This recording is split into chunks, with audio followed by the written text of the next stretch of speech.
Okay, we are back. Thank you so much for everybody coming back into the stream.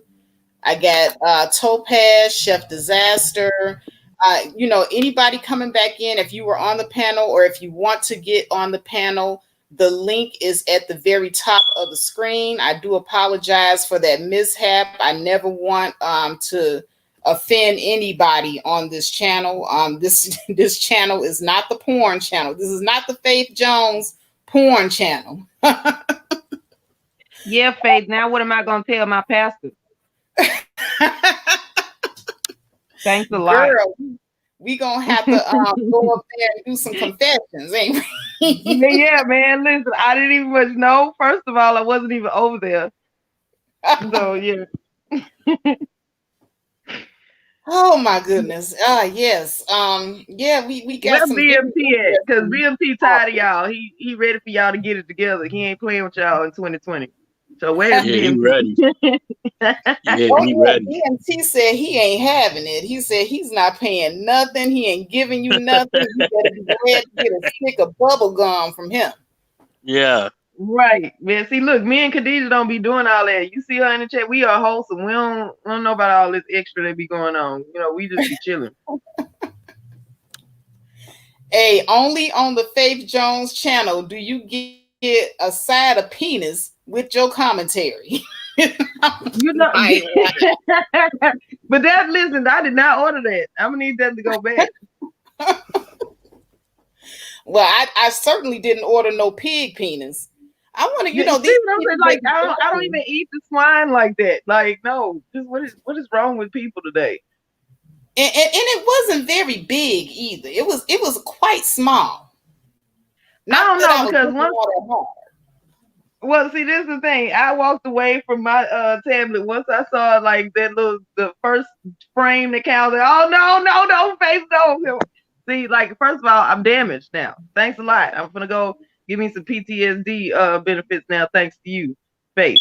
And it's your fault, and you did it. No, don't put that on me. I did not call the AARP penis up here. Oh no, all them workout videos on the rest of your channel. Yeah, all right. You know why he came over here. I had nothing to do with that. I am not taking any responsibility for that. I'm trying not to laugh. I ain't fucking with you. Yo, I'm just messing around. I'm just messing with Faith. Because that was some straight fuck shit. That was some straight fuck shit. That was gross. Like, seriously? Come on, man. And I'm not trying to act like I'm just all prudish and everything, but I don't want to see everybody, penis. I'm good with that. I got a select group. I mean, I'm not in the business of just, wanting that on live streams. I'm good. I'm not over in that sector. I'm straight. Mm-hmm. All right. Well, if anybody, any of the moderators, if you see somebody looking suspicious coming into the chat, you have my permission to just block away, especially if it's somebody that you haven't seen before. And I will not be allowing anybody on the panel anymore that I have not seen before. So that's that. That's the end of that. Yeah, one person mess it up for everybody. Mm-hmm. But let me see. Screen Learning is saying if you make in the high six figures, paying rent, utilities, and phone bills is a non-factor. Like a guy who works at McDonald's buying a woman a Snicker bar. Men should not pay her bills out of principle. I agree. Yeah, I agree, but unfortunately, men making high six figures don't. There are some of them that are willing to pay somebody's bills to have them at their beck and call, and like they feel like they have earned the right to have more than one woman that's not in the same household with them. They want to be able to spread themselves like that. There are some men that literally feel like that's one of the perks of making a lot of money. So I can agree with you all day, but they don't. Now, I would never sign up for that because I be needing more attention to that. Now, me personally, I do believe that a man should, in some way, shape, or form, take care of the woman. If he's showing an interest in being there for the long term, you have to show in some kind of way that you are capable of being that provider, protector, the man that, she would need to lead, to be that leader in her life. So I don't know no other way that a man can display that than his willingness to take her out, show, spend money on her, pay a couple of bills here and there. Not saying that you have to pay all of her rent, but every now and then be willing to, say, hey, let me hit that phone bill for you. I had guys do that for me before. They paid my phone bill, little bills here and there, just showing that they had an interest in caring for me. I don't think that there's anything wrong with that personally. Yeah, Okay, me neither. back in. I definitely don't. I mean, I want to do it. I'm like this real quick.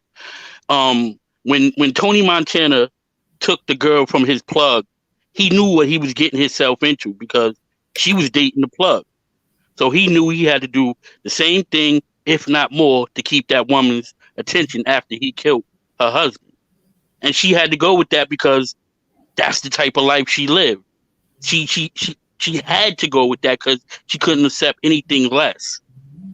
I mean, it's something about making a woman that probably wouldn't date you do what you want her to do. Be totally submissive to you. I mean, that's just how I roll. That's my ultimate like satisfaction when it comes to a woman, being able to completely satisfy her into submission. That's me though. Now, I do see that Cool Gent was here, and actually I was getting to Cool Gent before that little fiasco happened on the other screen. But what's up, Cool Gent? How you doing?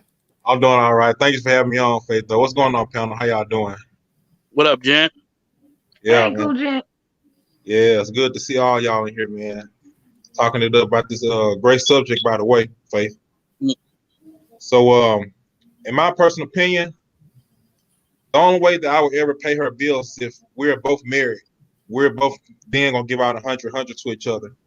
But otherwise, I don't just straight up pay a woman's bills just because she's a woman. You know what I'm saying? So you both have to do our part. If I'm married to her, then I pay for the bills. It's gonna be us together. We become one flesh. Because I see so many women nowadays coming out talking about they for the streets. I mean, look at these basketball wives. They had these rich, famous husbands and stuff, and they're not even happy. Just money miserable. don't buy happiness. Exactly. So that's money don't buy for me. happiness. That's what it comes down to is like him paying all of my bills. That is not just gonna be something that like I either want him or I don't. Like you can pay all of the bills and I'm gonna stay there and do what I have to do, but that don't mean I want to be there. So there's gonna be a part of me that's being held back anyway, and they're gonna be able to pick up on that. So why even go down that path? For me, I feel like why go down the path of something that I know is not gonna end well anyway. Right. Especially as a man, she also has to submit under my order. As a man, if I'm going to be providing and protected, she has to submit under my order too. A lot of women these days don't like to submit to real men, though. That's why they get with the other type of dudes and stuff that can't really do nothing for them, because they want to run over them and stuff. And I'm not about that life. I'm all about taking care of my business, what I'm saying, and just living right and doing what I'm supposed to do as a man while I'm here on this planet, on this earth. Those are my 2 cents on it. But what do you think is your duty as a man to a woman that you're interested in? How do you show her that you want to take care of her and you want to provide that leadership role as the head of household in her life? How do you show her that during the dating process? Well, of course, I'm asking her out, of course, stuff like that. Just take my time with it, see how everything goes, see where her mind is, because I'm a person, have look for a wife, and if things go well, then we'll see how the future goes. So I'll leave it at that. I learned in my experience being cheap, it ain't the move in the beginning. I'm just saying that's just me, but I just think you just gotta let it be known. You know what I mean? Just like if you a broke nigga, you gotta let it be known. Hey, this is Very true. what I'm working with. If you got that paper, let it be known. I'm telling you like this. You waste your time, right? Because you gotta respect how she's seeing things too. You can be the man and have your standards, but you got to be able to get somebody to work with you on that. They don't automatically fall right into that space. You need some coaching, You know what I mean? You got Right. to help them out with that. Right, and you're right about you should be straight up what you want in the beginning, as a man or as a woman, depending on what y'all looking for, and just let them know straight up, like myself, like, hey, I'm looking for a wife, someone, have my legacy with, pass on my seed to, my descendants, and that's what I would say in my personal opinion. Mm-hmm. Okay, now here's the next piece that I want to get to, because a lot of men complain that women use child support and as some sort of leverage against men. And this is another way that men claim that women are financially abusive. They say that they become bitter, and all of a sudden they want to use the child support to get back at him for moving on. So do either of you guys have anything to say about this? I Myself do, but personally, I don't you have got nothing to say about it because I ain't got no kids. So yeah. Chef Disaster? Yeah, sure, absolutely. I'm gonna say it like this. I mean, when you chalk it up to what it is, they can take everything that you own, every single red penny, and give it to that child. The child is still in the minus because it's still minus its other parent with the money. All right, you can't fix that. That's what you chalk it up to. So for a man to say that it's a weapon in financial abuse, that's a lie, because all of us on this, well, he said he don't got kids, I got kids. We know that whatever child support is going to give you, unless they giving you some grand amount, it ain't putting a dent into what's really going on in the space that you create for the children. We just know that. I mean, that check coming in the mail, it you know what I'm saying, or whatever it's doing now, you know what I mean? It don't even come at the right time. We just know that. I mean, that check Oh, coming gee, I in was the mail. nervous. I'm glad it's a person. Oh, All yeah. right. Well, here's my thing. And I wish BMT would get back in here, because I really, really need him back on this panel, because he's like saying that he don't want to do a darn thing for Yeah, he nobody. ain't paying nothing. He not paying nothing. You got nothing coming. But I want to welcome Uppity Unicorn to the stream. And Uppity, Right. you had a lot to say down there in the chat. What do you have to say about men paying a woman's bills, taking care of her while they're not together and while they're not married? Do you think that that's financial abuse? I think it's financial abuse if the men cannot afford it. Like, if a guy is making under 70K, or even if he's six figures but he's in a lot of debt, I think that could be very selfish to expect that kind of thing. But this is all about vetting a mate, right? Like, choosing people who are proper for you in specific.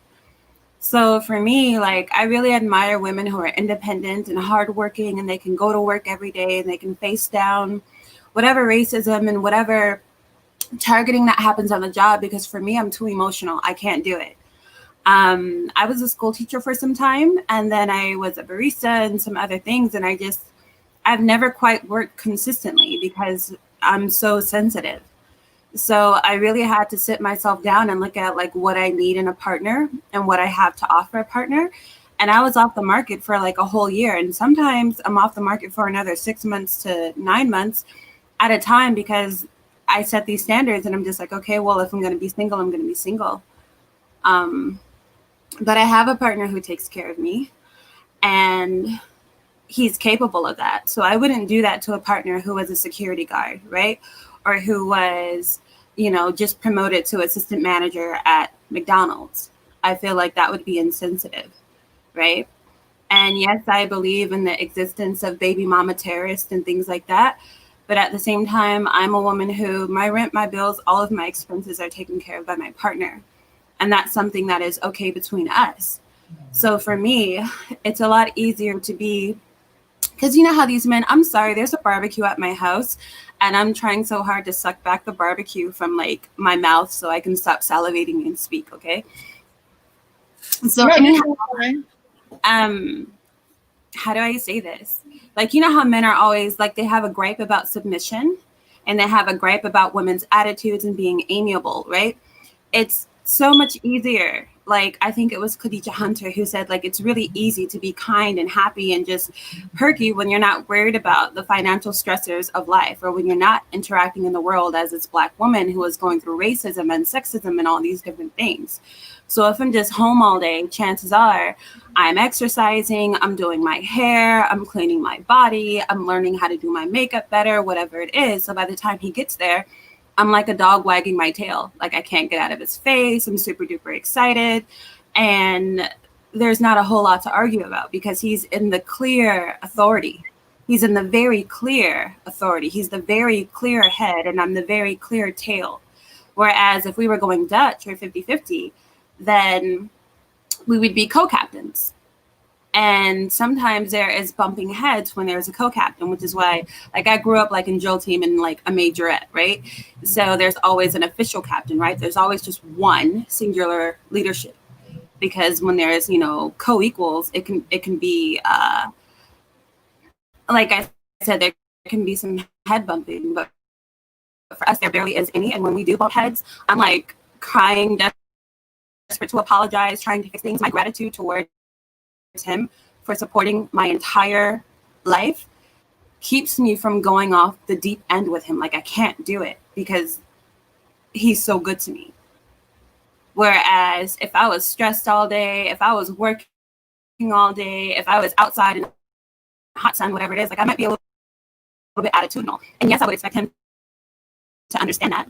Just like if he comes home attitudinal because of racism or, you know, something going on in the workplace, I'm very understanding. But because I don't have to do all that other stuff, I'm also very comforting and nurturing. Like, I'm ready to do that because I've taken care of myself for the day.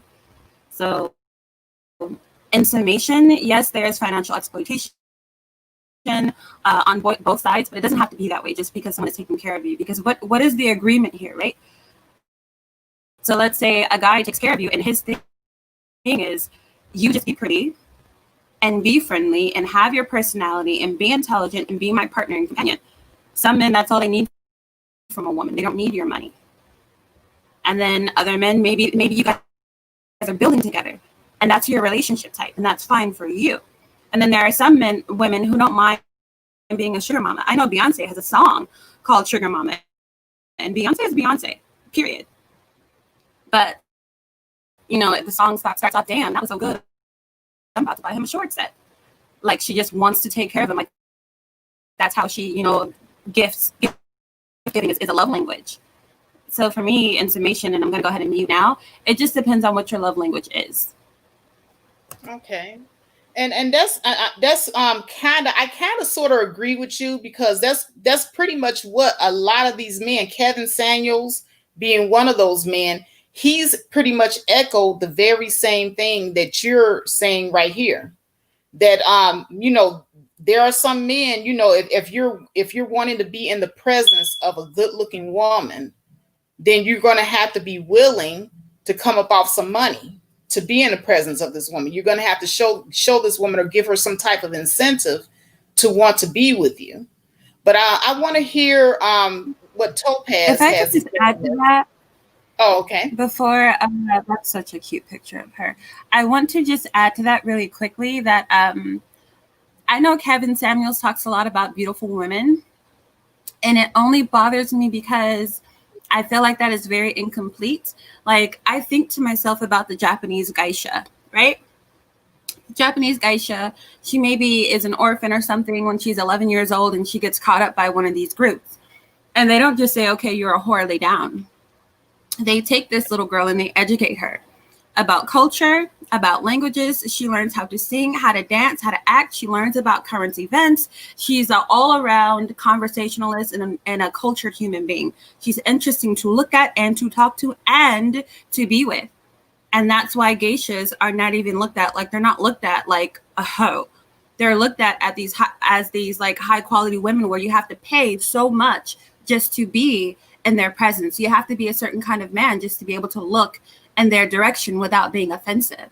You know, they have a very high lifestyle over in Japan. So I think, I guess when I'm adding to what Kevin Samuels has to say, like for me personally, like you can talk to me about the Middle East. You can talk to me about current events. You can talk to me about, you know, X, Y, and Z, how many ever languages or cultures or different places I've been. Like, I'm also a cultured person. And so there's not really a dull moment. And on top of that, I have a sound heart. So I'm loving, I'm sensitive, I cry easy, I seek forgiveness, yada, yada, yada. Like, it's not just, does she have a 38 double F bra? It's a bit more than that. It's about your kindness and how you carry yourself, your personality, your compassion. All these things are very feminine. How well are you able to nurture him, or you get out of my face, you know? Okay. So basically, and I get what you're saying, you know, it ain't tricking if you get it. It's basically what Uppity is saying. Topaz, Mm-hmm. what is your outlook on this same scenario here? Do you believe that if the man is not the boyfriend, you know, should he be paying the bills? Should he pay it sometimes? I mean, what do you think about that? Well, okay, so personally, I would not even accept money from somebody that I don't admire their personality, their life experiences, their choices, tendencies, their personality traits. I would not want to accept money from a man that I don't have a positive view of those aspects of him, because I don't want to be tied to him in any form or fashion. I want to be able to go when I want to go. If I don't like him, I don't want to be around him. And money means that, man, we already know, like, should it mean that he's purchased you? Well, it depends. But we already know that men believe that if they spend money, that they own a piece of you. So since we already Right. know that, I'm not going to work to try to change what is. I'm not going to accept money from somebody I don't already like and appreciate. So that's my view on it. So whether or not my question, the thing about the scenario though is, if I feel this way about him and he feels this way about me, what is the distance for? Why are we not in the same roof so that paying my bills is paying his bills? Why does he not view me as, if I look good, I'm a reflection of him, his choices, and his abilities, and then I am living up to that, you know, to that criteria? Why are we separate like this? Why are we in two different households where he's paying two different bills? Me personally, I would not view that as a positive choice of how to spend money. So I would not want to be with this man who would choose something like that. It's a form of distance. For me, it's something that he's holding back from me, so I'm going to hold back. So in turn, he's not going to get any of those things that he thinks he's paying for, but he can get the facade, the shell of me giving those things if I don't get bored and move on. So it's like, why even go down that path, is my view. Does that make sense? Yeah. Basically, you're saying that the money ain't gonna do it for you. No, I gotta like who Not, you not are the first, and money then if I alone. find out that you got money, that's just a bonus, because money can't make me stay with you if I don't like you. If you're a gross person to me, there is not enough money in the world that you could pay me to stay with you. Especially now that we are capable of having a career and making our own money. I view that as a way out. I don't view it as like my necessity, my identity. If I don't want, like, if there's not a man around me that I find something less than gross, I can make my own money. Y'all stay out of my face. Leave me alone. Okay. Cool, gent. You've been down here, kind of quiet here, but I see you talking in the chat. What do you have to say in response to Uppity Unicorn? I'm sorry, what's the question? I was saying, did you have anything to say in response to Uppity Unicorn? Uppity Unicorn says it's not tricking if you got it. If the man got it, he definitely needs to be spending it.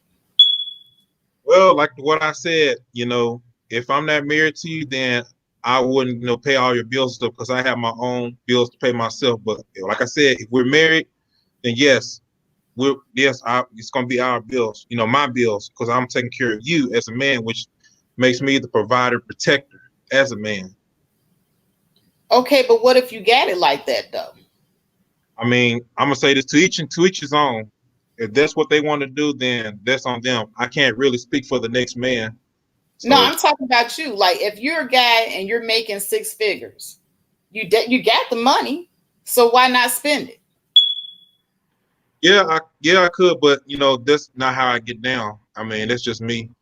So I'm a little bit different than other guys. So you don't see it as a form of you showing the woman that you can take care of her, just because I mean, how do you show the woman that you can provide for her if you don't want to, Of spend the money? course, she's gonna know that, okay, I got money and stuff, but okay, I can provide, I can protect, I got the money, I'm taking care of myself, I can start a family, but she got to do her part as a woman too. Is she feminine? Things like that. So is she wife material? That's what I look at too. So All right, Chef Disaster, what do you have to say about it?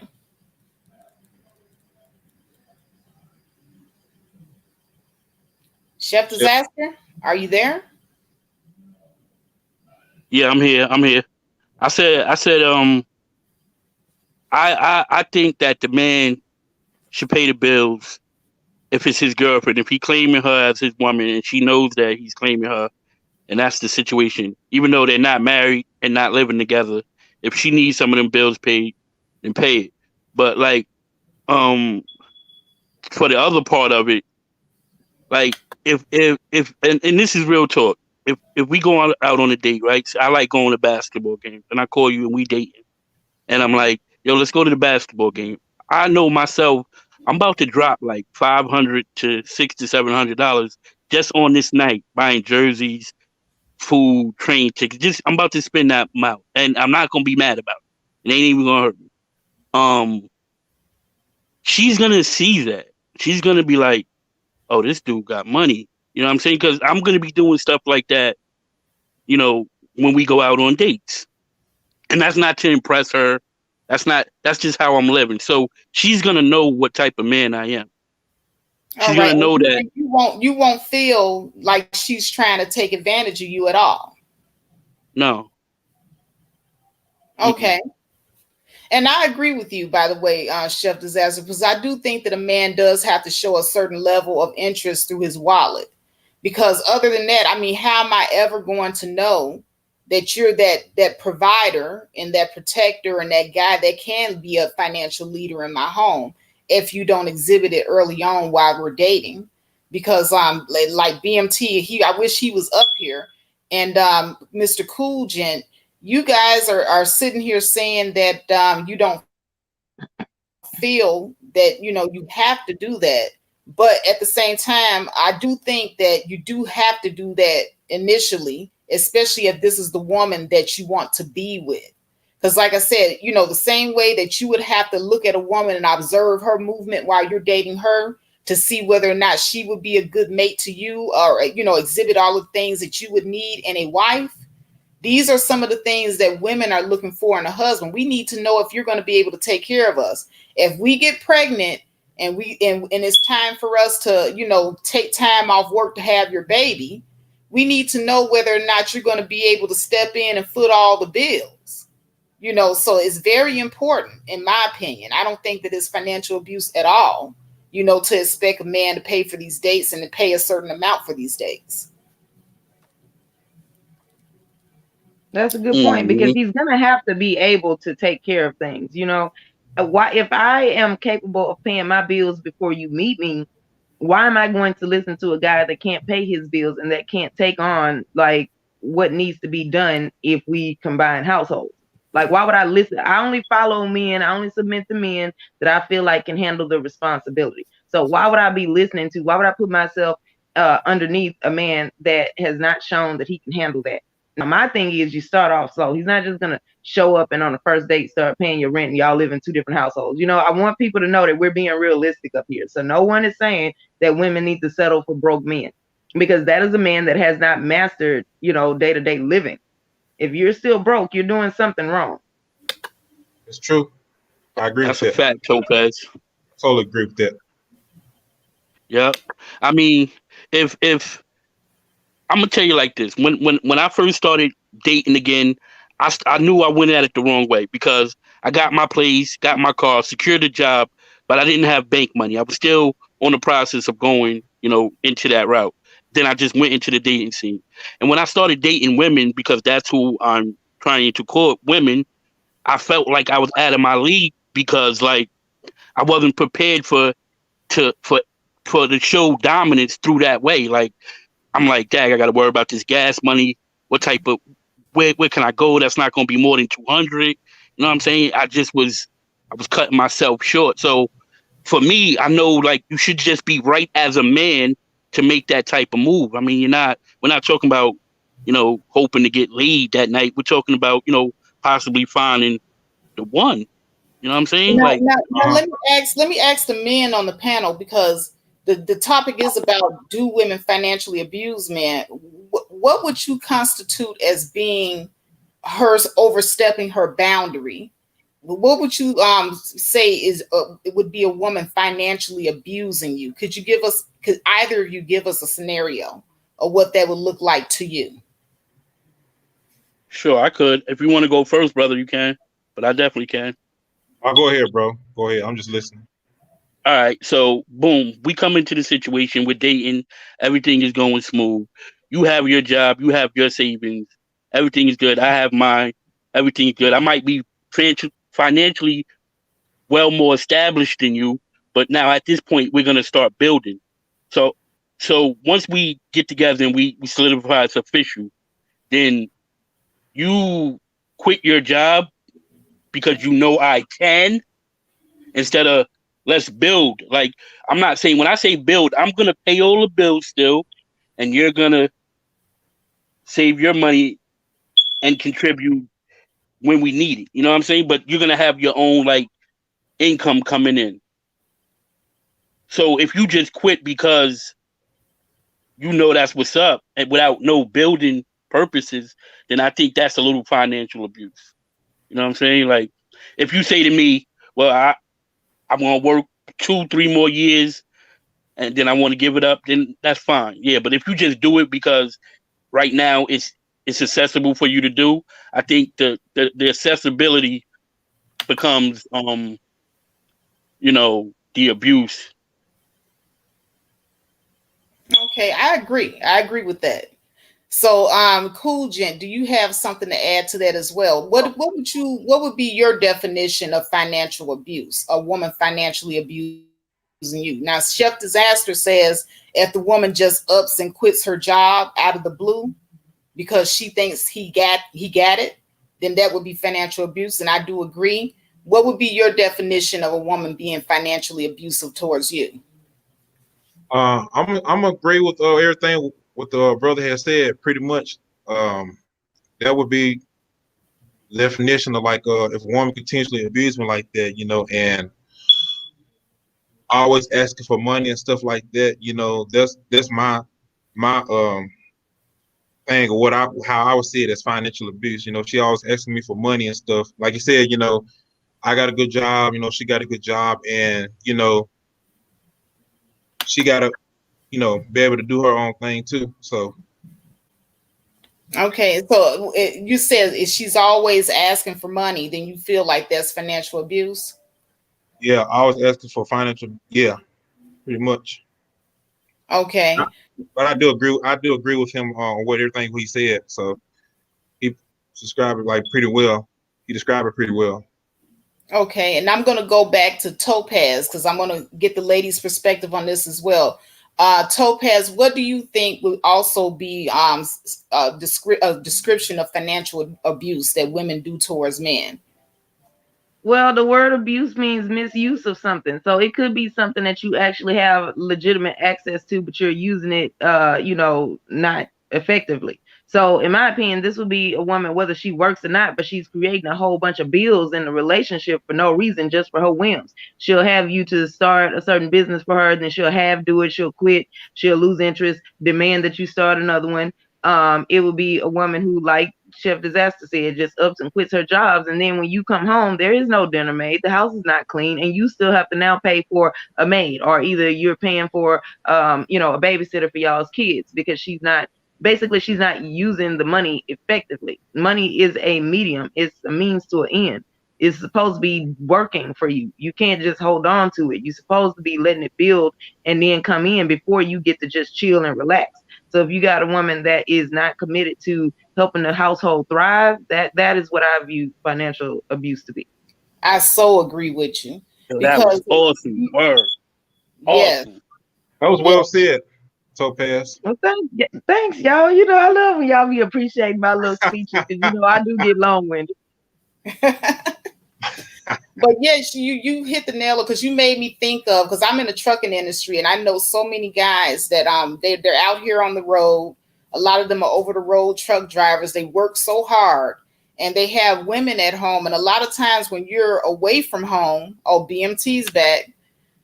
When you're away from home and you're on the road, you send your money back home. I remember when I was sending my money back home, I was sending it back home to my oldest daughter, and I relied on her to make sure that the bills got paid. And my daughter, I trained her well. She would pay those bills. But there are some men that rely on their wives to pay the bills when they send money back home. And I've heard so many stories of truck drivers being evicted from their homes because they were sending the money back home, but the women were not taking the money and paying the bills.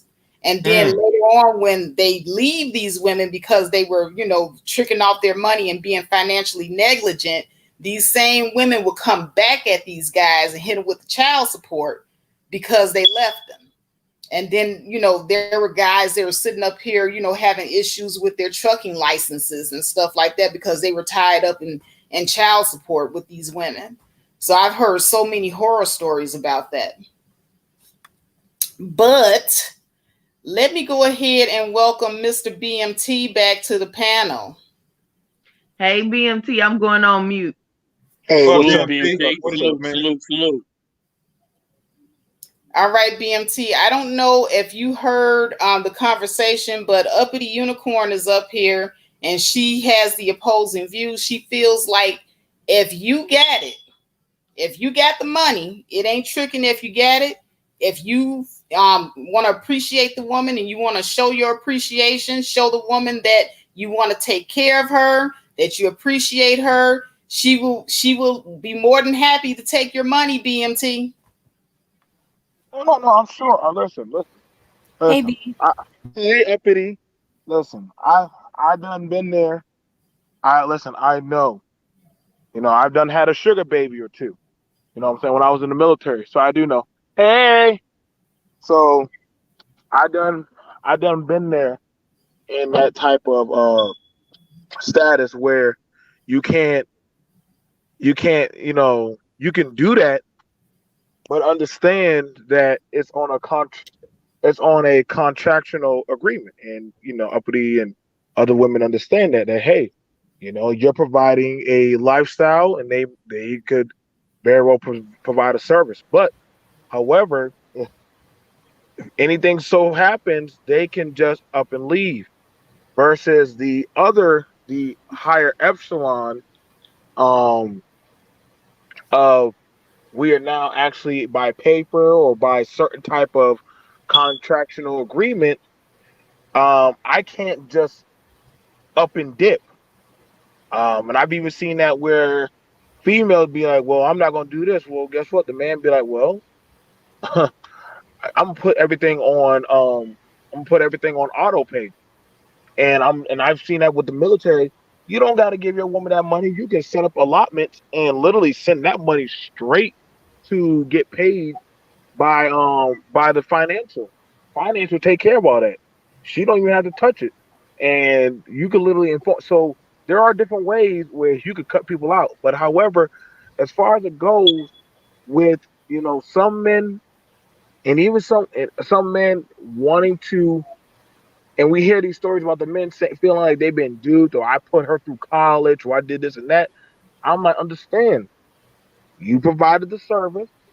You know what I'm saying? You know what I'm saying? And she agreed to make you smile, might show you a little bit of femininity, because femininity is part of the service. So, you know, you know what I'm saying? So I don't give me a sandwich. I don't give a shit. Let me out the car. I gotta talk. So, I understand. Like that's why I get it. You got to pay for the service, but the minute y'all going well, she ready to stop playing with you, or there's a higher roller. Be prepared. She is up for auction. If she truly wanted you, she would have doggone said, "Okay, indoctrinate me into your program. But you didn't claim her. We see this a lot. Just like some men, they don't claim that female. They understand, listen, I'm paying for you. I just want you to be the trophy or my side chick, but you'll never be the main chick. I get that. I had a few sugar babies. So I understood. On the 1st and the 15th, you got your $100 to $120 coming in on your doggone check. I get that. But understand when I come through, bend it over on the goddamn mattress. Tommy's at daycare. We do what we do. There's nothing else to it. But then don't get mad when all of a sudden something else happened or doggone your man talks to you some type of way. Well, you said, no. We only tethered by the finance. I'm not emotionally or economically really tethered to you. I'm just getting a service from you. So you're looking at it more from a contractual service agreement, which literally that's what we've been living off of people. Brothers have been shacking up with girls off a contractual agreement, and sisters have been saying, yo, this guy, he got some money, he's a hustler, he has a steady flow. So I don't mind giving him that ass. I don't mind cooking him some goddamn bologna and macaroni and cheese shit. I like that.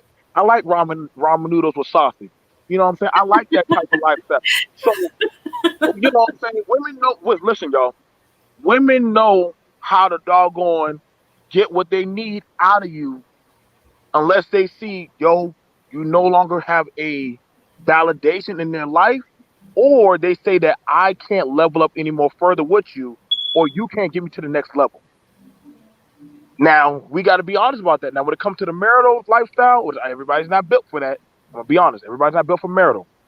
So if you know that is you're not built for that, I'm not telling everybody to go get married. I knew already. I already tried. I'm going to be honest. I'm going to share this with y'all. I tried with 2 women in the streets. I lost 2 kids. So I said, I can't do the street thing anymore. Okay? I couldn't do the street thing. I lost 2 babies.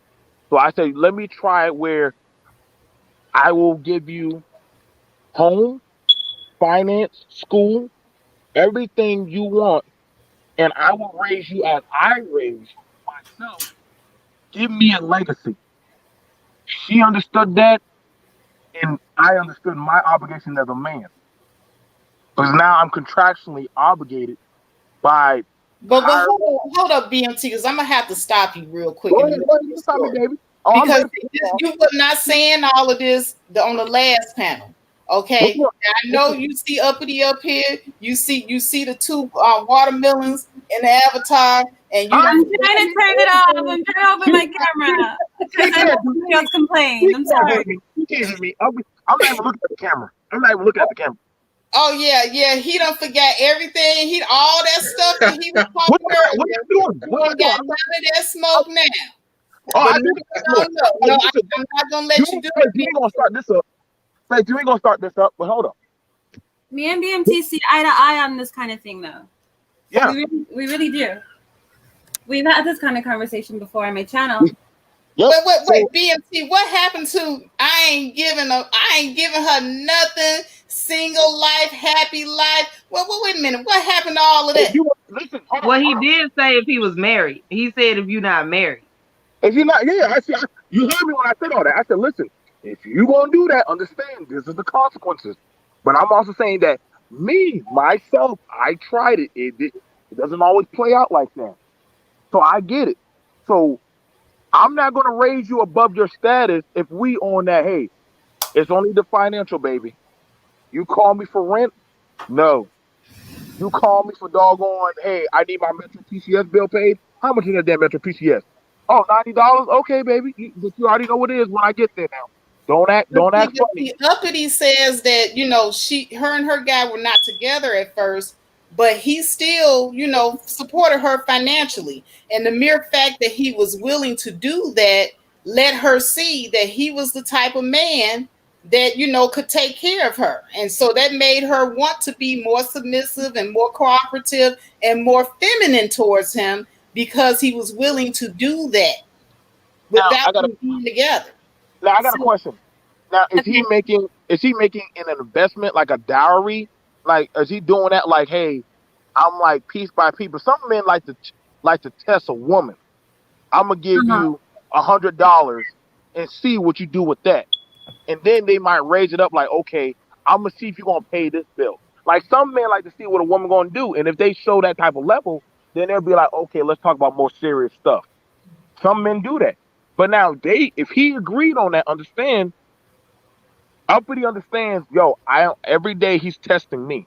If I don't, but I'm also telling guys, listen now, if you know you just there for the draws and the panties, if you just trying to be boyfriend and girlfriend, you're not obligated. If she want to tell you one day, listen, I'm not in the mood to give you no ass, what are you gonna say? I paid you? No, hey, you signed up for that, fam. You signed up for that. She's not your woman. She's not, unless she actually claimed you. No, she's not. Some women don't mind that path, but I'm So living wait a in minute. Let me try to kind of filter through what you're saying here, because pride, baby, pride. Join single life. you will talk around a whole situation, and Not me. good and daggone well what you're really saying is this, BMT. Good and daggone well. This what you're saying. This what I'm hearing, right? I'm hearing that if you pay her bills, you don't really want to pay her bills like that if y'all not together, because at any moment in time she can say, oh, I'm not your woman, get on, and then she could just take the money that you've been putting in and she can get on down the road at any time. So therefore what you're saying is you don't play that. And let's just go around all the talking. BMT, you just you know what I'm saying? But see, I'm telling y'all, I'm only telling y'all the truth. Nobody don't like that truth. Why do you think you see a lot of these dudes in these spaces? Man, I gotta pay her $400, man. She don't love me, man. I'm like, well, of course she don't. She loved your wallet, dog. She ain't never loved you. Bingo. So some people don't understand what contingency means. Like this is the thing. Some people sign up for these agreements and they don't really understand all the legalese that they put in there, and then they get mad when somebody find a loophole. What I'm hearing out of BMT is men need to understand that if you feel like you make enough money where you can pay a woman's bills and you are not committed to her, understand that there is the possibility, and you have no recourse because it's a gift, that she can take the money and leave. So be ready for that. Don't be coming on here complaining afterwards talking about women ain't shit because she stayed up to the agreement. You had access to her through your last day of payment. Once you cut off those payments, you don't have access no more. That's what it is. Any person can end the agreement at either time. So am I right, BMT? You're right. Now think about this, sis. Why do you think they keep having this high value talk? Like, I make this money, I do this, I got that. But then they wonder why won't she submit to me? Because you didn't put that in the contingency. You was giving her the money anyway before she submitted. So to me, I feel like if you wanted that, like we can sit here all day and say people need to be more upfront when they first meet people, but the reality of it is people are not, okay? People lie every day. You got to be able to sift through that, get a process that lets you feel more comfortable. And that way, if you do get taken, you can say, at least I made a reasonable choice. What would a reasonable person do in this scenario? If you can't say that, I don't want to hear you whining. I really don't. So that's why people think I'm flip-flopping. I'm not. I'm just telling y'all. No, he's not. We've had this conversation. Right. But see, that's the thing about it. When you're actually sitting down with grown adults and we're telling you all the aspects of what might happen, oh man, there's different aspects to the prism, buddy. You're just looking at one side of the prism. We're looking at all of the sides from the top on down. And some people don't want to realize that because they think it's just a one-sided story. No, buddy. You better read everything in that contract that you signed up for. I'm telling you right now. That BMT and I have both traveled. KK, that's the other side. Sorry, Uppity. Go ahead. I didn't hear you at first. BMT and I have both traveled rather extensively. We're both globetrotters in our own right. And part of what we also have in common is that we both spent a lot of time in the Middle East. So we have a different wherewithal when it comes to dowries and bride price. And, he has a bit of an Islamic background, as do I. And we believe in a woman being taken care of by a man, rudimentary level, right? We both believe in that. He believes that that is exclusive for a wife. Now, normally I would agree with BMT, but because I am not a wife and I'm being taken care of by a guy, you could, obviously I've changed to some degree. My partner knows that I'm not going anywhere. I recently asked him if I could tattoo his name on my body. I don't have a tattoo. I wanted his name to be the first, and he's like, yeah, that's bad luck. Strippers do that. I don't think that's a good idea. But we are not living together. So yes, he does pay my rent and his, but I am also moving in a couple of months to where he is. But this is a young relationship. We only have just over a year behind us. I don't know. There was something that was said that made me feel the need to put that out there. Well, it was me. So I have a question, Uppity, if you don't mind. So basically, this is the thing that you are committed to him, though. So that's way different. I'm the one that also put in there that if you are committed to him, you don't have to have a state-sanctioned marriage. Look at where y'all are going. First of all, a year isn't really that short of a time. It's enough for you to get to know him if you need, if you're talking with him with the express intent of getting to know him, and you're moving to him. So this is not something that y'all were going to carry on forever. So in my opinion, you still fit the criteria, even though you're not technically labeled as a wife. You are acting in a wife's role, and he is compensating you for that as a husband would. So this is not a fly-by-night thing. This is not him sliding by after midnight. That's way different. So I wanted to say that because I'm the one that made the comment. I also have a question because I need to know, how long were you dating before you guys set up that arrangement where he was paying your rent and everything for you?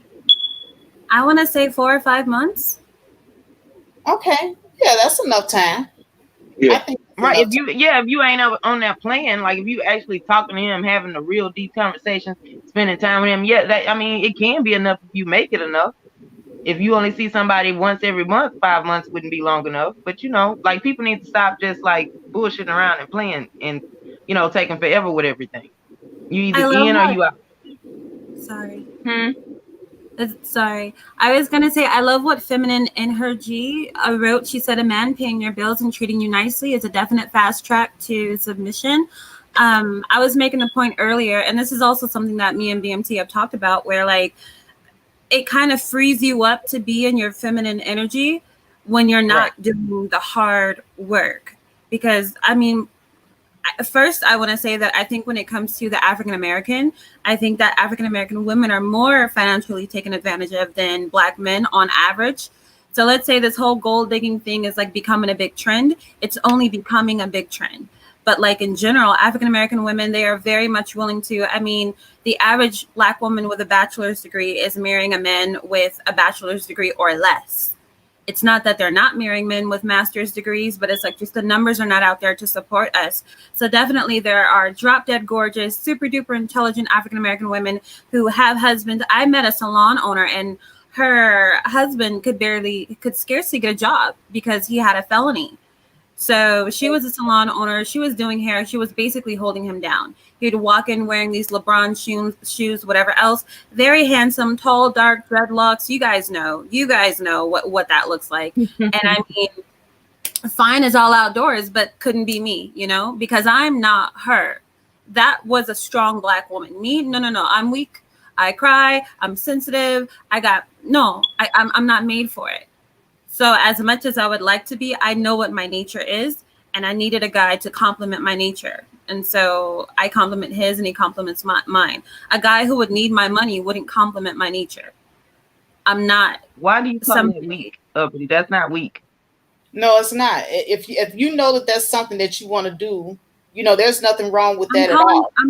I thank you for saying that it's not weak, but I think the reason I described myself as weak because I went to college, I went around the world, and I really thought that I was going to be this really strong, rich, independent woman. And I'm just a girl, and I'm pink inside, and things hurt. And you know how people don't really give African American women the benefit of the doubt to actually be women or to be feminine. We get masculinized. So yes. I felt shamed that I couldn't do what my mother did. as a single mother, as a woman who would just hold it together for herself and 40 other people, literally extended siblings and things like that. I couldn't do that. I do need a man to bear me up. I do need a man to guide me, even when it comes to my decision-making processes. Like, I don't work, but he'll be like, hey, open up a Cash App, this stock and this stock and this stock is doing very well. So invest in Apple. They're about to buy TikTok. Invest in MGM. The owner of it, the CEO, just did this and this. And I'm like, oh, okay. Like, I almost beg him to micromanage me, because when I'm on my own, I don't necessarily make the best decisions. So he's just kind of like an out and out leader, and I'm an out and out follower. And okay, not like a yes. So, Uppity, I want you to hear me and not feel that I'm attacking you or interviewing you or anything. I have only pure intentions when I say this, okay? I believe you. Okay, because I do know our history, but I want you to know I'm over it. Like, I'm saying this because this is what I would say to anybody your age, because I think I remember you're 20-something, right? This is the thing, because society has masculinized Black women, but we don't have to participate in that. It's nice that your mother was placed into that role and she was capable and she filled that role and she got the job done, but you not being able to do it is not weakness. That was her way of being strong, but we don't have to always be so strong all the time. I feel like because you grew up watching that and realize and feeling like that was the definition of strong and that that's what you wanted to do, having found out whatever happened in your life that we're not going to discuss on here, okay? Whatever happened in your life and you had to adapt your plans, and now you are in this position and you are handling that role, is also strength, but it's the right type of strength. What you're describing is not weakness, it's human. As a woman, we do feel things do hurt, and I would be more worried about a woman who never cries. So I just basically feel like you describe yourself in this tone that isn't very flattering, because you have a view of what you think good and strong and positive is. But I think that hopefully as you go forward, you can adjust your definition to include what you're doing and give yourself the credit, just like Mahogany is saying right now. So, like, I hear you say a lot of negative things about yourself a lot, and I don't like that for you. Being you're young, you're full of life, you got a whole bunch of stuff ahead of you. We don't have to participate in letting society masculinize Black women. That's not our role. That's not our nature. That's not what we were placed on this planet here to do. So we don't have to add to it. And I basically want you to feel more confident in who you are. This is who you are. This is what life dealt you, and you're handling it. And you can hold your head up and walk in it and not feel like you can't call yourself positive things because you didn't fit a characteristic that you had planned. We have to adapt. That's part of being an adult, is us adapting. And you changed in order to fit into what you have known based on your capabilities. Nobody lives that life but you. Does that make sense? Does it sound like I'm lecturing? No, it's great advice. Thank you. Okay, And you're welcome. I just wanted to be able to say that. A lot of the women in the chat room were making some awesome points here. And by the way, I want you to see Mahogany Roots and MJ's comment to you, Uppity. She says, I love you too, Mahogany. But yeah, let's flip this around a little bit, because we look at it as being financial abuse if a woman has to take care of a man and who doesn't want to work and he wants to stay at home. So is it the same thing if a man says the same thing that Uppity says? Will we view him in the same light? If a man says, you know what, I'm not cut out to work. I'm just cut out to sit at home and, just take care of the house, cook, clean, watch the kids. Would that be okay? Let me start off with Cool Gent. Cool Gent, are you there? Cool Gent. I'm sorry about that. What was that question again? Okay, Uppity says that she found out that, she wasn't, cut out to be the strong working Black woman, so she's more, better off, being a kept woman. And there's nothing wrong with that. But what happens when we flip the script and the man says the same thing? Is it financial abuse? We look at it as almost being financial abuse towards the woman when a man says the same thing that Uppity has said. Hey, I'm not cut out to be a working guy. I need to be a kept man. I need to sit at home. I need somebody to take care of me. Role reversal, so do you think? Yeah, do you think that hey, that man is called every type of bum and everything under the sun. So how do you feel about that situation? Do you think it's the same? Can men get away with that?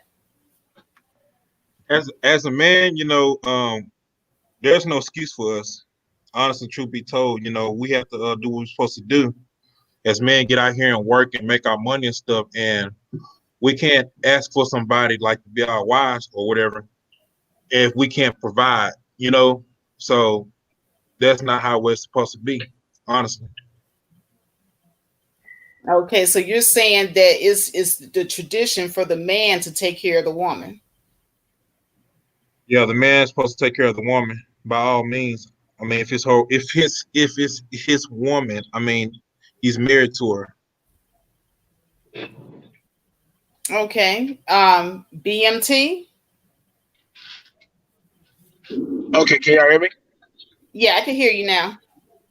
Okay, so I'll speak on that because for most people who don't know, I'm a stay at home father. I've worked and earned that right, but I spent majority of my time in the military in combat. So after all my tours, training, I think I spent majority of my earlier years, majority of my 20s overseas, all over, up and down around the world. So now that I'm at 100%, I can work from home, different other stuff. I am I make a lot of good money. I make good. I'm blessed. I'm blessed. So I stay at home, but I know that my spouse goes to school, and she also works when she can work. In saying that, I also have to be more aware that the more that for a lot of men, and I hear this a lot, I don't see the woman being effeminate, and I'm like, well, duh, she's working. Femininity and nurturing versus I'm working and I'm on my focus. I don't have time to be effeminate in this type of world setting that's not built for me or my own. And so I have to make sure when she gets home that she can dumb down to being effeminate, to where, okay, babe, you can share and break your woes to me. I try to, like, I won't eat dinner until she gets home. That's something special that I do. Like, I will literally wait till she gets home, and then I will eat. So that way she can have that intimacy of time to break with her mate, or different things that we do, like go for walks, stuff. Like, there's certain types of nurturing things I have to make sure that we have it where, because women these days cannot actually be effeminate because they're more so like, damn, I got to be the masculine as well as the effeminate one in the relationship because I got Bussy Boy over here, or I got dude who he wants. He wants a woman, but he also wants a slave. And I'm like, dog, you fucking it up. Like, you gotta start meeting her at her. You gotta have her meet you on the bridge. You gotta meet her somewhere. So, and looking at that, I make sure that she can have her femininity. I make sure that, you know what I'm saying, I try to be attentive towards her emotions. Men, I know we think on the logical level at some stuff, but we also got to be more mindful of being receptive in hearing. Now I know y'all gonna say BMT, you simping. That's not simping. That's part of being a man. When you're sitting in your personal chamber, children, dad's talking, hush.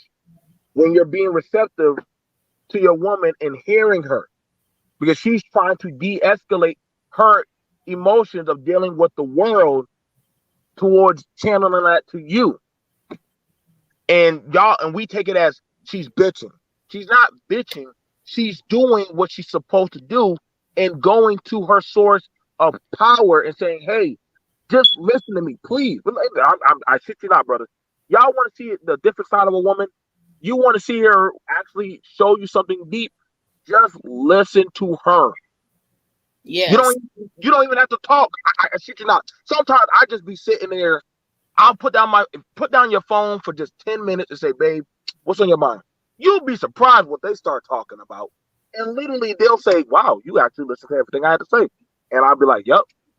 And if you can give them back, not everything, just at least 40% of what they said, I promise you, you might see a different side, because now they say, I need to start trying to show him more of a nurturing side so that way I can pull more of that masculine strength from him to go back out there. But we're not seeing that, because we're hearing that some of these cases, the woman is having to play mama and daddy to a lot of these men. I need her to do this. I'm like, you need a mom? Like, she wants a man, not have to be your mom and also your daddy. But we're having these conversations now. So that's when the abuse come in, where she has to son a lot of these bitch ass men. And I hate saying it like that, but it is like that now. Because a lot of these women are like, I can't see you getting to that level. I see these videos where the woman be feeding the dude and they be asking macaroni, hot dog. I'm like, oh goddamn, well, you a whole baby? Like, stop, man. Like, you embarrassing yourself as a black man. Like, you know, son, take the food aside. You know what I'm saying? Like, you gotta understand, man, like, this is the problem why a lot of the power in the home is so displaced, where you're seeing the women going out there, signing the lease, signing for the car and shit. You walking in there with your trash bag. Oh man, baby, we got this place. And ain't no we. She got the place. She's wearing the pants, not you. Well, I'm the king of this castle. In your mind, you are, but technically, she's the owner. That's why the white man, when he comes to the community, he don't even come to the black man, but he knows she's majority on the source of power now. So now we're having these issues because she's now playing the masculine, and she's forgotten how to be a feminine. Because, like Uppity was saying, like, listen, I love it that I can be weak around him. Most women want to be weak around him. They don't want to be strong. They want to be effeminate. They like, yo, let me be soft. Let me be meek. Let me be able to cry in front of you. Let me be able to do that stuff. We take it as, and I don't know why we keep saying that's bitching. That's not bitching. That's her actually showing you femininity. Women are supposed to show emotion. Men are supposed to show that masculinity of strength, that it's okay, babe. But now, hold on a second, BMT, because I want to correct you real quick in something that you said earlier regarding that question that I asked you about whether or not a man would be viewed the same as a woman if he stayed at home and he was taken care of. I don't look at you as being a kept man, BMT, because you're a business owner. True. Okay, you work. No, I had to make sure I said that I make you, because everybody, I mean, majority of people know I work at home. Right. So you're not a kept man. Right. But sometimes, I'm not gonna lie, Faith, sometimes it aches and itches at me wrong, where I want to go out. I don't like, I'm gonna tell you right now, I don't like my black women going out there in the world. I really don't. Like, sometimes with all the shit going on out there in the world, I don't like that. Like, I really don't. I sometimes I be telling her, listen, do you want me to stop working at home and I just go out there and work the 9 to 5 and you stay at home with the kids? You know what I'm saying? My kids ain't going to school; they staying at home. So I you know what I'm saying. But you know, while she's going to school, I cook, I clean. You know what I'm saying? I wash dishes, fold clothes, and all that shit. You know what I'm saying? I get the comments from some men like, "Damn, BMP, like she got you bitch made, bro. I'm a man. I just like living clean. Like, I don't know about y'all, but I didn't know there was a gender role to folding clothes and washing dishes. And I'm not about to wait for her to get home.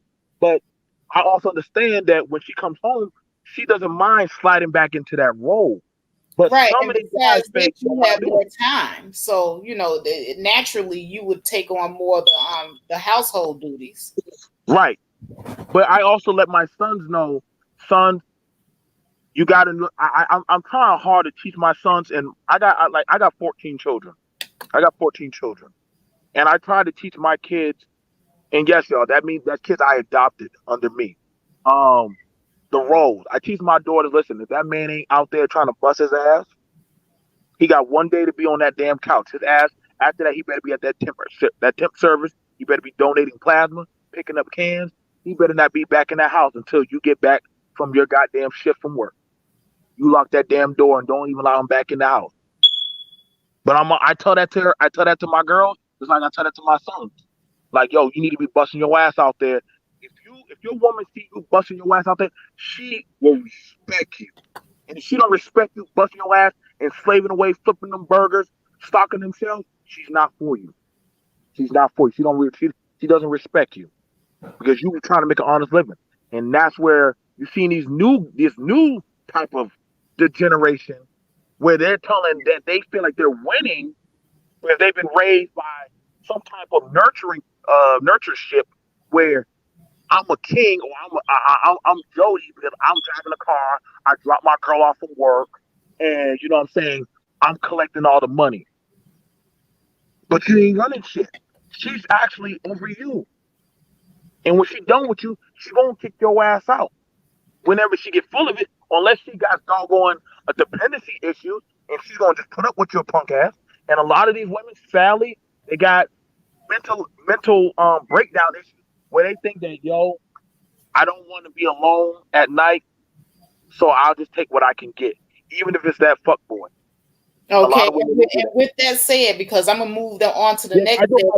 I do apologize. Go ahead. No, that's fine because you're helping me segue into the next segment. Because Gia Girl and a couple of people down here in the chat brought up a good point. Now, there was a study that came out not too long ago that said that 50% of Black women are going half on the bills, or we are the head of the households. We pay majority of the bills. And so, you know, there were plenty of Black women, even before this whole COVID-19 thing hit, that were providing for the entire household. So it does seem to be something in our community where the women are used to being masculinized in that way. So now I know the topic of this video is are men financially abused? But to me, it doesn't really seem as if Black men are experiencing very much financial abuse in the Black community. And so I want to go ahead and start off with Topaz and asking her the question. Do you think that Black men are as financially abused as they put on social media? Okay, so I'm going to answer this and then I got to go real quick, but it's been great, guys. I love this conversation. I'm glad I came up, right? So, listen, I don't want to get no hate mail, but see, the reality of where we are in 2020 as a Black community, it's hard to abuse financially somebody that don't have no finances. And unfortunately, Black men are not as financially abused as Black women because Black women are the ones, for whatever you feel like the reasons are, that have most of the finances. And so you get the men that do have finances, they do take the brunt of the pain that is dished out towards men in terms of financial abuse, but it's more spread out with more women sharing the burden of being financially abused in the Black community. What I mean by that is this a very, I'm not going to say very, it's a smaller group of men who are capable of providing for a whole nother person, a whole nother individual than it is women. And the reason is because women can take a lower paying job and any man that's living in her house under her rules is going to be more readily willing to accept that. A woman that moves in with a man is not going to accept that he's not making enough money, right?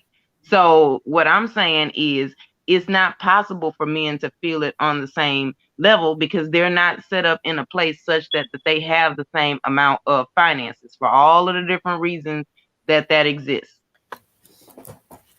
Okay, thank you so much for answering that question. And I happen to agree with Topaz, by the way. I want to go ahead and thank you, Topaz, for gracing the panel, by the way. I know that you said that you had to leave, that you had some other things to do. Topaz is a very busy woman. But I want to say on that note, facts Well, thanks, y'all. I really appreciate how supportive y'all are of hearing me speak, because all it takes is one question and I go smooth off. So I'm gonna get on off of here and end on a high note. I'll still be around in the chat though, listening from the cloud. Okay, Thank you so most much, definitely. Thank Topaz. you. Huh? Thank you so much. Oh, y'all very welcome. See Much y'all love to you, later, and I'm gonna be Topaz. listening. See you, Topaz. Hey, listen. So come by my Alright. channel, right, and also come by the fourth quarter on Saturdays at 3 p.m. Eastern, and then on my channel 6 p.m. Central on Sundays. I would love to have y'all. Okay. And don't forget I'm to very grateful. drop the link in the chat. Yeah, I'm a mod now. Thanks. So I can drop the link. I'm gonna drop the links real quick. All Okay. right. See y'all later. I'm gonna be listening in the chat. All right. No doubt.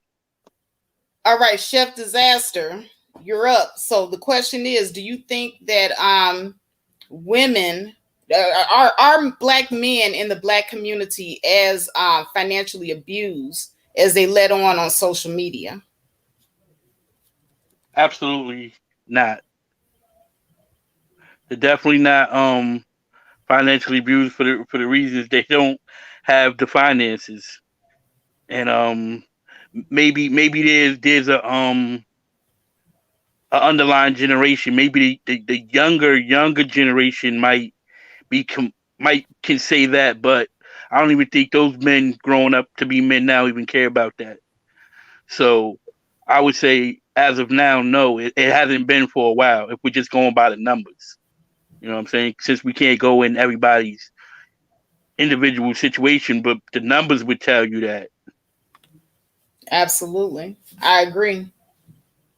All right. So we got Cool Jen, and I'm going to start shutting this down after this question.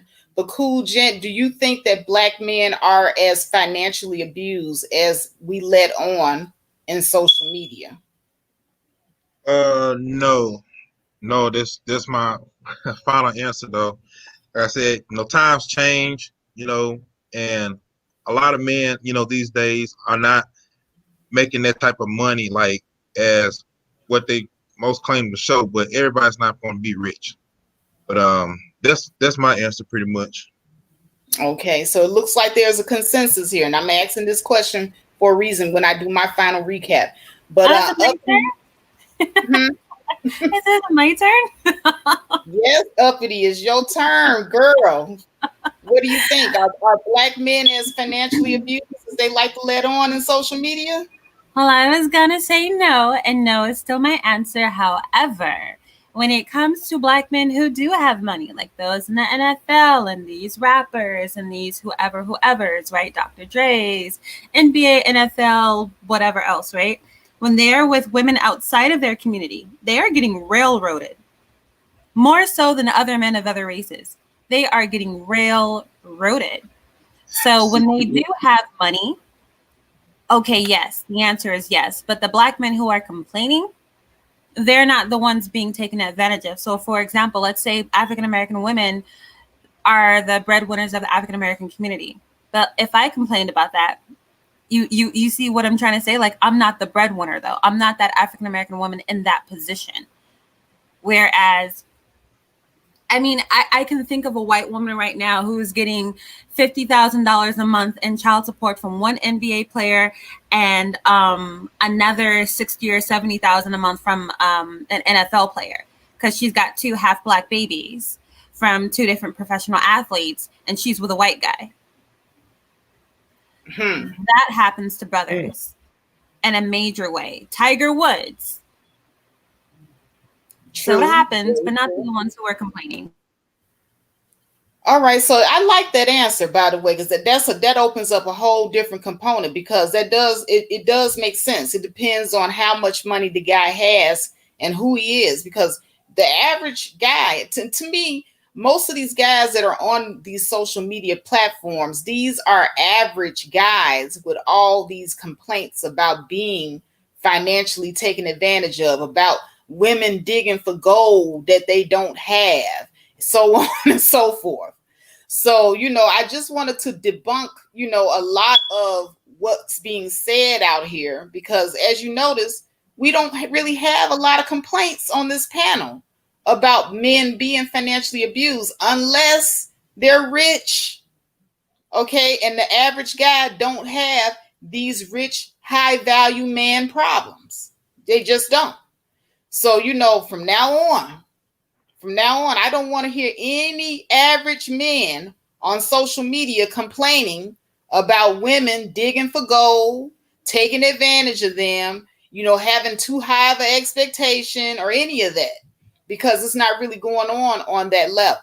As a matter of fact, it's actually showing to be the other way around. It's like Pretty Black Magic says here in her comment. She says, I say many black women get taken advantage of the worst. And I agree. Many are single moms. Many of the fathers refuse to or can't provide anything. So if anybody has any right to complain about financial abuse, that would be black women. Hey, Faith, have you ever heard the joke? There's a comedian who made a joke about why you should date single mothers. I'm not going to be funny, right? But the joke is something like, man, you should always, between a woman who has kids and no kids, you should always date the one with kids and then date the one with more kids. Why? Because she always got food in the house. There's going to be somewhere warm and comfortable to sleep. And he just goes down all the reasons why. Basically, it's I would call it a hobosexual joke. So, if you're just a guy who's not about anything and you want to, kind of exchange penis for somewhere to live, it's like you always pick the single mother because it's like there's always food in the house, there's cable, there's video games, because she's got all those kids. But there is some women that seek out that type of man too, though. That's just gonna stay home. I've seen that too. I was the best babysitter / dicker I could be. I was that was my job. Just watch her kids. I saved her $200 on daycare, and I cooked and doggone watch the kids. Hey, some guys knowingly like that level where the one and I remember the girl told me, and I bring it up, that I used to love being that guy laying on the mattress and just watching the kids, and we be watching doggone PBS and Arthur and all that shit, and I be just the cleanup daddy. I play daddy, you know what I'm saying? And guess what?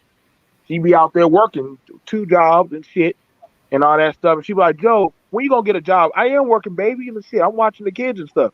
And she like, God damn, nigga, my mama told me I should have kicked your ass up. I'm like, you ain't doing shit.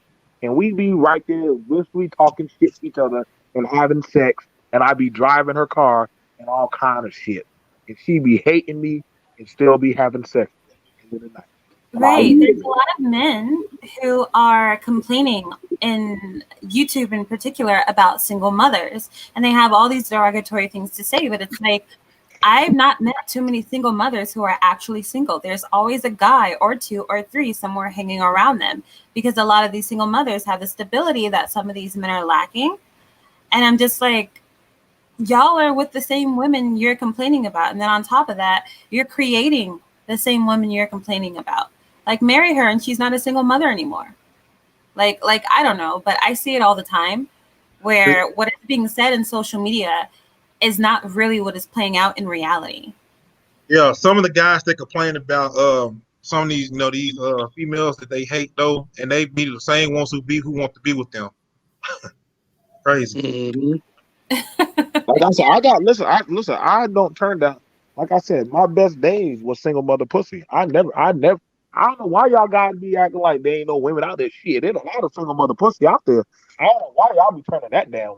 Shit, you don't have to guess if it's a transformer or some shit. You know what you're getting, and you already know. Damn it, you know what I'm saying? She got it. She's going to be working. I would probably answer for me. One of the biggest sensist things I would always hear is that nigga didn't send me no money to take care of these kids. The biggest hustle that I know, because I have a lot of guys that work under me, they don't work. They work under the table.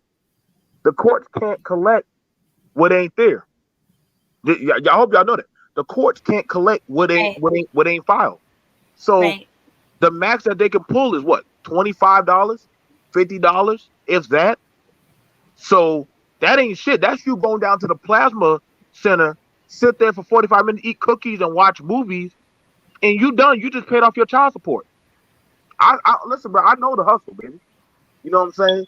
And whatever else you pocket doing, cutting hair or whatever else side little hustle you got, that's all yours. Takeaway. You know what I'm saying? Unless you ask them like, hey, you know what? Hey, Faith, you gonna help me with our child? You know he got something coming up, babe. I would, but why don't you let me come by and let me hit it?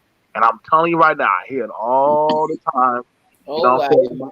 My mom, my stepfather used to do that to my little brother all the time, and my mom be like, you know what? Fuck it, keep your money. Like if I gotta beg you for a few measly dollars, I just say I just struggle on my own. You know what I'm saying? And it is what it is. As far as it goes for the abuse, black man, you ain't in enough power to be abused. Really, you're not a threat. I'm just being honest with you.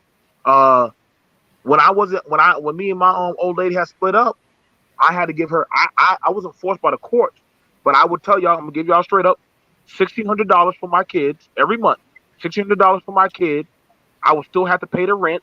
The rent was doggone $1,100, and I would still have to make sure her car payment was done.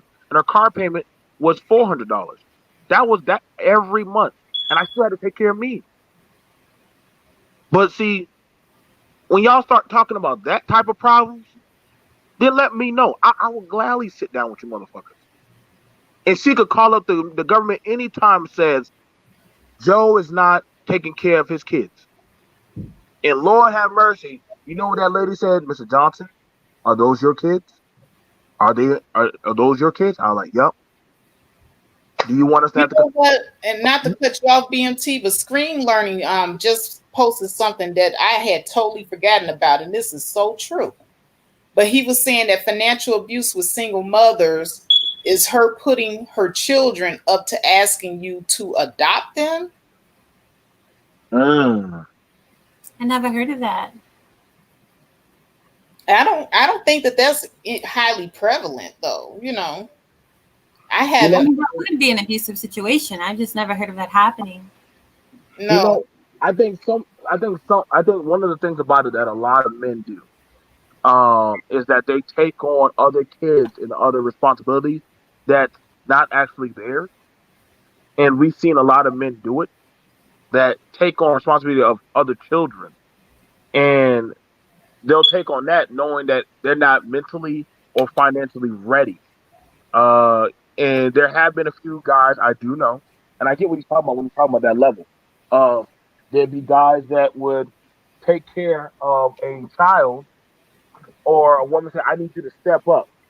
You want to be the man of the house, then you need to, take care of that child or shit like that." And the brother want to prove that he's a man, but he's not ready for that level of responsibility.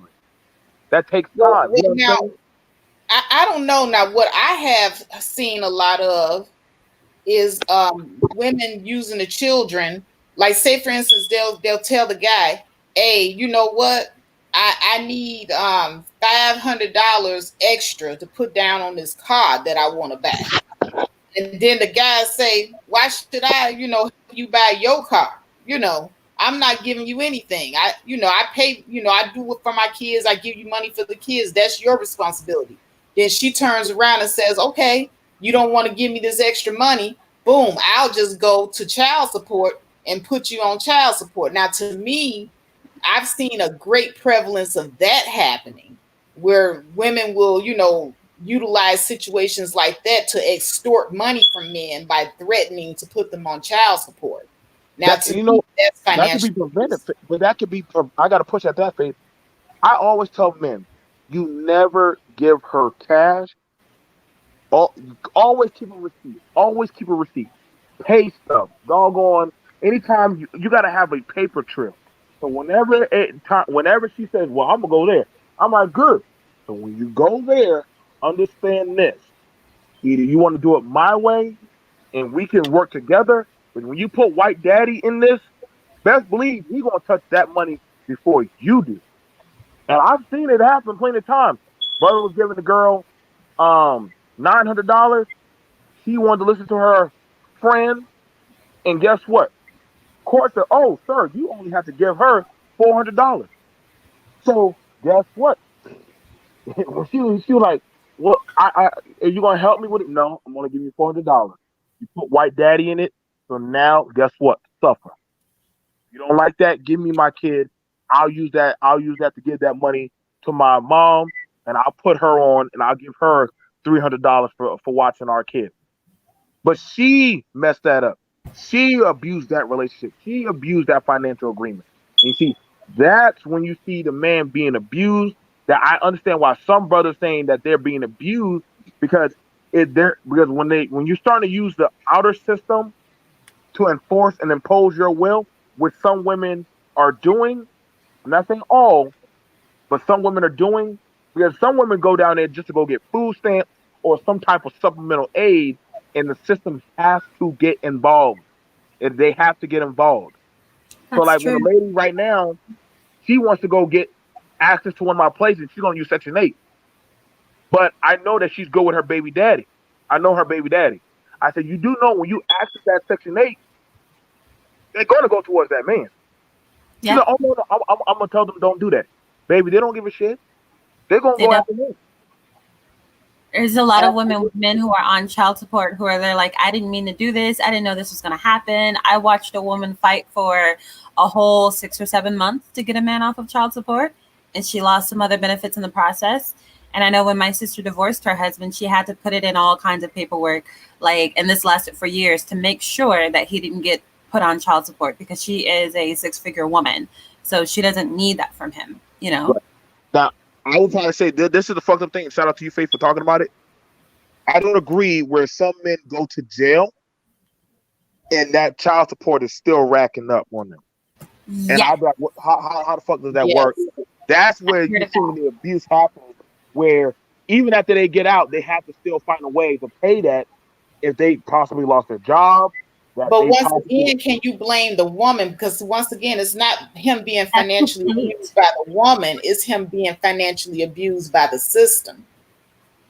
You know what I'm saying? But see, that's where that's where that Mahonian report shit come in, which I already y'all call it, where it's set up to where the man can't beat the system. You can't ever beat the bigger daddy. You just can't. You know what I'm saying? I always try to tell people, if you can't get that man to comply, fuck him. Because if you get that system involved, it's like a cancer. You can't stop it. And I hope you know, once you put your child in the system, they're always in there for life. The system will always have a mark on your child. I know DSS gets involved. Anything happens, you mess up or you slip up, now they can come take your child. I So love now, this. yeah, you gotta be I careful with love that. this comment by TP Judah Lion. TP Judah Lion says the best thing a man can do is get joint custody. I would go further than that. I would say hashtag give black men their kids. 2020, all 2020, Yes. all custody. Because in reality, black women are making money. She can pay child support. Give I that totally brother, agree. And especially make if more they are money than boys, them. Give I them totally their give agree with that that. kids. man his son. Give that man his sons. Like I Hmm. all I black women, they're working, they're beating the hell out of their kids because they're tired, they're cranky, they're putting up with racism, they're paying bills, they're putting up with social circumstances and situations, yada yada yada. Give that man his kids but you know and what, pay him uppity? for it. They don't ever see the thing of that's funny about it. They they don't hear these kind of channel talks where they would just think that it's either a bunch of simps and a bunch of angry black women, but they don't hear where we actually talk about. Listen, I would agree the domineering breadwinner parent let the one who's was COVID hit, so we already know a few of y'all lost hours or jobs. Give the child to the parent that's not really working, man. Just Yeah, give it to them and just say, hey, I'm gonna give you some money to get by. Just take care of the baby while I work. I just have to hit more hours. But I've seen a woman. She's a nurse. She worked ample hours. She don't hardly ever see her kids, but she refuses to give that child to the father. And he's like, "Yo, I'm not really working. I can take the kids." Actually, the grandma, you know what she do? She takes the child right to the father. She said that man lives is right down the street. He don't even be around. He don't whenever his child comes to the house. he'll kick that broad right out the house. He's on with my kids. I don't want no Right. kids. I don't want no women around my kids. Some fathers are literally like that. Well, I'm telling y'all right now, some fathers are really very protective. We don't like other women and other people around our children. We just And don't. that's the way that these single mothers should be too. They should be very selective about who they let around their children. But Right. unfortunately, And they're not. And Real I think talk. that's another reason why you got to give daddies their kids back. Black men are available right now to yeah, take care of their kids. And you know something else, just to add on Yeah. to that, some women with kids, the single mothers love to see their baby daddy like struggle. You know what I'm saying? Because of something they had went through in the past. Like they like to see them struggle though, so that's why they do it to them. I agree. That is a form of financial abuse as well. Yep, exactly. But here's the thing, and it was something that I wanted to bring up with regard to the child support situation being,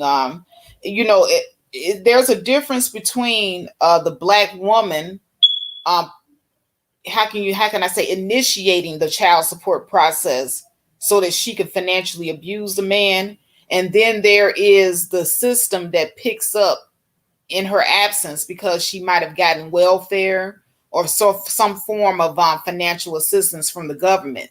The government will pick up on it, and it has nothing to do with that woman.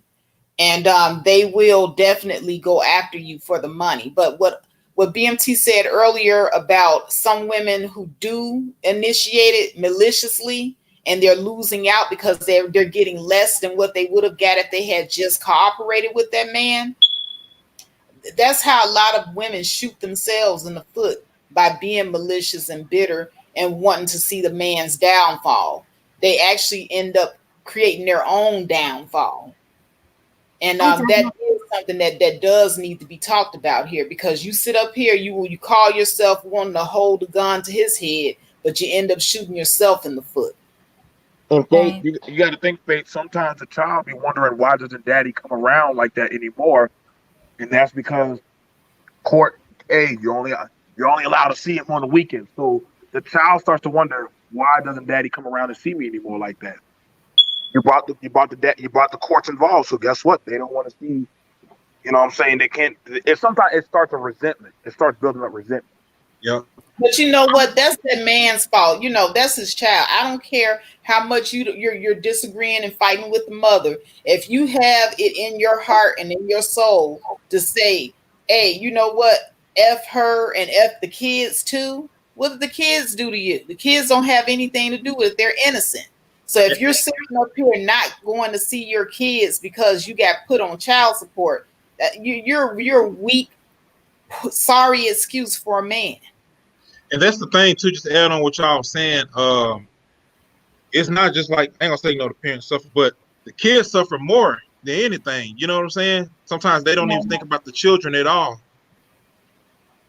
Yeah, I want to really quickly be in solidarity with Pretty Black Magic. I forgot my red sister with the red hair. I definitely wouldn't want to send my daughter anywhere. I mean, that would just be a personal decision, but I definitely feel like Black men need their Black sons, especially because they're available to do it, especially because they're having a hard time finding work anyhow with these felonies or with racism by itself. I mean, a white felon with a high school degree is more likely to be hired than a Black man with no previous criminal record and a bachelor's degree. Like, it's just, that is the society that we live in. So they are available to be that custodial parent. And Black women have, like, I'm telling you, and I don't want to say too much, like, my sister's divorced from her husband. She's a 6-figure woman. I mean, she could literally give that man life again. If he had custody of his kids, minimum, he'd be getting like $2,500 a month, because the kids would have to live the same quality of life that they would live with their mom. And my sister's regular, not what she makes, but just her expenses, mandatory expenses, are about $6,000 a month. And I'm just like, if he had $2,500 a month, that man could get an apartment. That man could start making payments on a car. That man could get some video games up in his house, some cable, some internet, some fruit snacks, some Lunchables, like it would be over. It would be done. And they would have daddy and mommy, because, everybody knows mama loves you. She's not going nowhere. But daddy is the parent that seems to be a bit more transient. And that's a wonderful way to bring Black families back together, is giving daddies their sons. And like another sister said, she was like, the system is full of black men's children. And what that means is that even the white women and the Asian women who are giving birth to black men's children, those children are also bursting open the foster care system at the seams. These are the easiest kids to adopt and foster. This is why oftentimes there are these long waiting lists for white children, whereas with black children, it's just here, take them. But now, You'll see uppity, a lot of do you really view black men? Just look at the black men in our culture. Do yes. you really think that they want custody of these kids? I don't think they necessarily want custody of their kids, but I think they need it. Because black fathers, when they are active fathers, they are the best fathers in America, hands down. And I think their own children are the transformational tool that they need. I see these black fathers on social media doing all kind of dances with their kids, braiding all kind of hair, cooking all kind of food, doing all kind of goofy, stupid Big Brother stuff. And their kids are so happy because they're with their dads. And they're But not see, with. now I'm gonna say something controversial here, Okay, because see, it's easy when you're the weekend dad. You get the kids maybe twice out of the week, and you do all the awesome stuff with them, and then you send them back home with the mama. But do you think that if these guys had these kids on a regular basis, like the mamas do, and they had to go to work and come home and deal with all the stuff, the kids stuff, the house stuff, and everything that women deal with every day, do you really think that they would not exhibit the same frustrations that these black mothers exhibit? Sister, I think they would exhibit a worse frustration. However, what I'm saying is don't send the brother to work. Pay that man like a woman like my sister. But the black women, we have to work. We do have to work, but that's what I'm saying. You give that man child support. Pay the brother to take care of his kids, so he doesn't get pushback. I'm gonna get pushback. Yeah, I'm gonna get some pushback too. Word. But I'm a stay-at-home daddy, and I take care of the kids, and I get them 90% of the time, and I had to do everything. Now, between that, the VA, as well as my business, I do it all, and also go grocery shopping and shit, and all that said stuff. And I be hating when them damn teachers be calling me. However, it be amazing me the fundamentals of.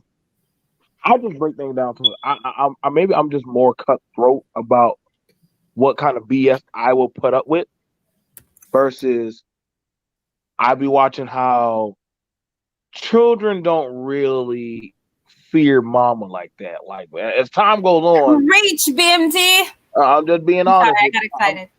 I'm just being very honest. When I watch when I watch y'all women, I be there in the grocery store, I be there in Wally World, be walking with my kids. I tell them, hey, grab the damn cart and don't leave from the cart. Daddy doesn't have to repeat himself ever unless the kid literally did not hear.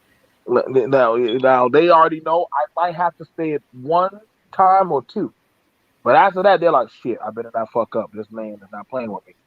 Now, I watch a lot of the women. I'd be amazing me. Like my kids would stare at them like, what's wrong with them, daddy? I say, shit, just look at them.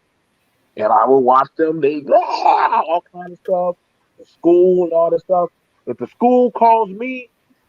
All right, cool, Jen. Thank you for coming on. Cool just says he has to drop off. Okay. Thank you so much, Cool Jen. I'm just saying when it comes to the disciplinarian as well as the stability, yeah, I don't have that much of an issue. You know what I'm saying? And that's one of the things about it. When children are growing up, they need more so of you got to be more sort of disciplinarian focused. I'm not trying to be a different mama. As that child start getting older, she's gonna start getting the pushback. And we've seen enough videos which y'all be watching doing the beatings and all the crazy shit, and the emotions start getting involved. I don't deal with all that shit. I just got to tear you up one good time, and the message get across to all of them. I just got to just do the example out of one of them. The rest of them be like, shit, I don't want that one. Like, let me not go there. So I'm just saying, as far as it goes, you can ask most women, I'd rather deal with mama than deal with daddy. Because when I got to deal with daddy, daddy's gonna fuck me up. So as Yeah, far kids behave with daddy. right. So as far as getting it through, this is why when it comes to the fathers dealing with the children, this is why they're like, wait till your father get home. You usually see kids starting straight up, but they're like, yeah, I don't want to deal with that Yeah. man. But when it comes to mama, mama has to fight and do all that shit and gotta argue and all, I don't got time for all that stuff. Like We do. They just so, don't. They know that we're soft. They know we'll bend, and they know that between the two parents, the mother will be the most inconsistent. Because we're emotional. We'll be like, "Oh, there's my baby. It's okay. It's okay." You know. but, Really quickly, doesn't Sheila E look good? Like, mhm. look, what a beautiful Here's my blonde. push. Here's my pushback on that. So they were saying I agree with all the strict stuff and all of that.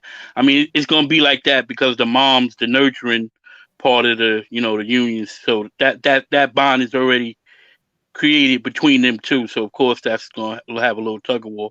But the main thing you didn't say that you just made it seem like it's gonna be all good is that now that woman is gonna be a worse deadbeat mom than there were worse deadbeat dads. I think the woman will be better at that than the men, and there will be a lot more women in jail behind child support.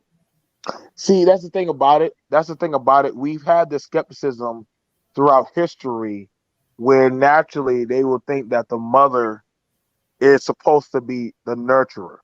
And over time, the mother had to drop the nurturing, and now she's picked up more so of the masculine. Now we can also see ladies can tell you right now, as that man gets bigger and older, he's gonna start feeling himself. That woman can't match that boy's strength after a while. You can try to beat him as much as you want. You could, but see, after a while, that boy gonna grab that belt, and he gonna My nephew after, is 9, and it's over. It's right. over. He's And, 9. So and, he gonna be able to and start at that, fighting back. He gonna be able to start fighting back with you. Now that girl and women that have daughters, they will tell you, Faith, girls will start sizing up the mom. They'll start feeling themselves. And sometimes the mom like, I gotta get ahead of this girl. I gotta get ahead of her. That's when you Yeah, should that's start true saying, go because get the man, I've had go get to the I've man. had to body slam a couple of kids. Oh, exactly. The girl will argue with you and make dope ass points. So That's the kicker. Because that's she when can dad, reason. that's when I see me, my nieces, they all know. What's that? What's that? Oh, uncle, what's the new? I don't give a shit. That put your hand down by your waist. Oh, okay. So your fingers go past that skirt. So you already know. You gonna give me that skirt, I'm gonna burn it. And you already know you should never brought it in the house. So now I gotta start. Now I gotta micromanage you. So they know how far to take it with me versus, oh Joe, calm down. It look cute on her. I don't give a shit. Big facts. I don't want that around me or them. And yes, sometimes I'd be like, okay, Joe, she's growing up. Dad, uncle, I don't care. I am trying to protect you, but I know how these dogs are out here in the world. I know how they're going to see my young men. I know how they're going to see my young women because I've already gone through the trial by fire of how I sexualized women and how I was seen as a young man. So I don't have time to bullshit you. I only have time to get your ass ready. So when a man is rearing and raising a child, that's why I'm like, yo, while that child is an infant or a baby, I have no problem giving them to the mother. Breastfeed them, get them as far as they go until they can start walking. When a child falls on the ground, women will run to that child to go pick it up. But a man will sit there and watch that child and say, get back. Let them get up. Why? Right. Because they understand they need to learn how to feel. To That's understand that right. you can get your ass up and come to me. Then I'll start working on it. And that's how I've been. And so I got the two little girls. I know I can't break. I can do some good pigtails, but I have no problem finding me a Faith, a Uppity, a goddamn Elise. I'll find a woman that can braid my baby's hair. I can do that. So I can find the nurturing part. I don't listen. I learned about tampons. I took a 2-week class on tampons and birth control. I have no problem going down there to the goddamn OBGYN, sitting there, shutting up and letting the women on women. Or I'll stand outside the office and let y'all talk. See, I don't. I'll use the natural resources given to me on here, but I also understand I need to be more aware. That's why I said my logic of rearing, because I raised quite a few young ladies. Shout out to two of my girls that get in their own place, and one of them going off to the military. I understand what I got to do as a man. But I understand their mama will say, I can't do nothing with this child. Joe, you need to get over here. Where you at? Why aren't you in the house? It's 8 something right now.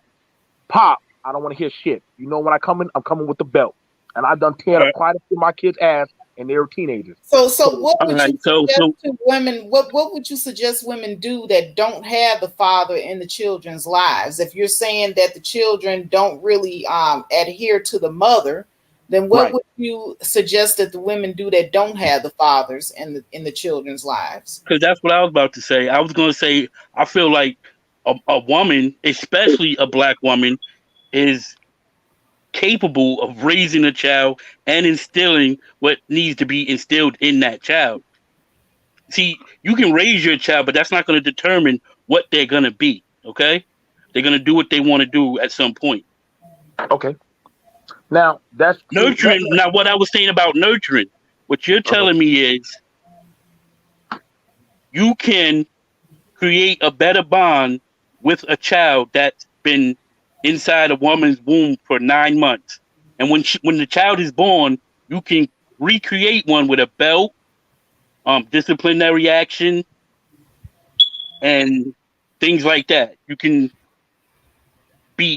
outdo nurturing that nurturing bond with those, you know. I mean, I wouldn't even know what to call it as far as nurturing, but I'm sorry to interrupt, but Elise is kicking out some dope ass commentary. Yeah. The last couple of things that were up here, the 50-50 one about the marriage, and then find a replacement and be grateful if there's no drama, like a man hanging on just to create problems. But that first one, where the real arrangement is marriage, and that's something we can't get the manosphere to honor. Married men in the manosphere have to run and hide because they get called simps for being happily married to their wives, you know. But the real arrangement, I think it's like a few comments back. I can't scroll. I'm on StreamYards. I'm not watching from YouTube, but it's like the real custody arrangement is marriage, like period. That's the best arrangement, and Black people don't seem to have a grasp of that anymore. So you asked a good question about the nurturing, and I want. Wait, hold on. Let me real quick just address this comment from KK. She says that Faith, no offense, okay, or disrespect, you are too kind to these dudes online. Keep your flight out towards the kids, Black women, and pro-Black people you like. The thing about it is, KK, you have to be able to operate in spaces where there are differences of opinions. This conversation, it wouldn't be a very productive conversation or a very interesting conversation if everybody on the panel sat up here and agreed. That's the reason why I brought Uppity on here and BMT and different people on here that I felt might have a difference of opinion so that we can talk it out as adults. It's nothing wrong with people having a different opinion than what you have. This world is made up of many different kinds of people. Okay, so we're going to have to learn how to live in a world where there are going to be people that don't necessarily think like you. If you can't live in a world and learn how to get along with people that don't think like you, then you're not going to be able to be successful in this world at all. Okay, because when you go to work, you're going to have co-workers that you work with. Everybody's going to have a different way of doing things, a different way of communicating, so on and so forth. So you got to be able to operate in spaces and get along with different people that have differences of opinions. There's nothing wrong with that. So my channel is not going to be a channel where I'm going to shun a person or say, hey, you stay away because you're a woman hater, or you stay away because you're a man hater, or you stay away because you're a swirler, or you stay away because you like the polygamy lifestyle. I think that we should all start respecting one another and each other's lifestyles and differences of opinion. And that's what I'm bringing here to the table with this channel. I want to bring everyone together in the Black community. That is the very essence of pro-Black. But you all can continue.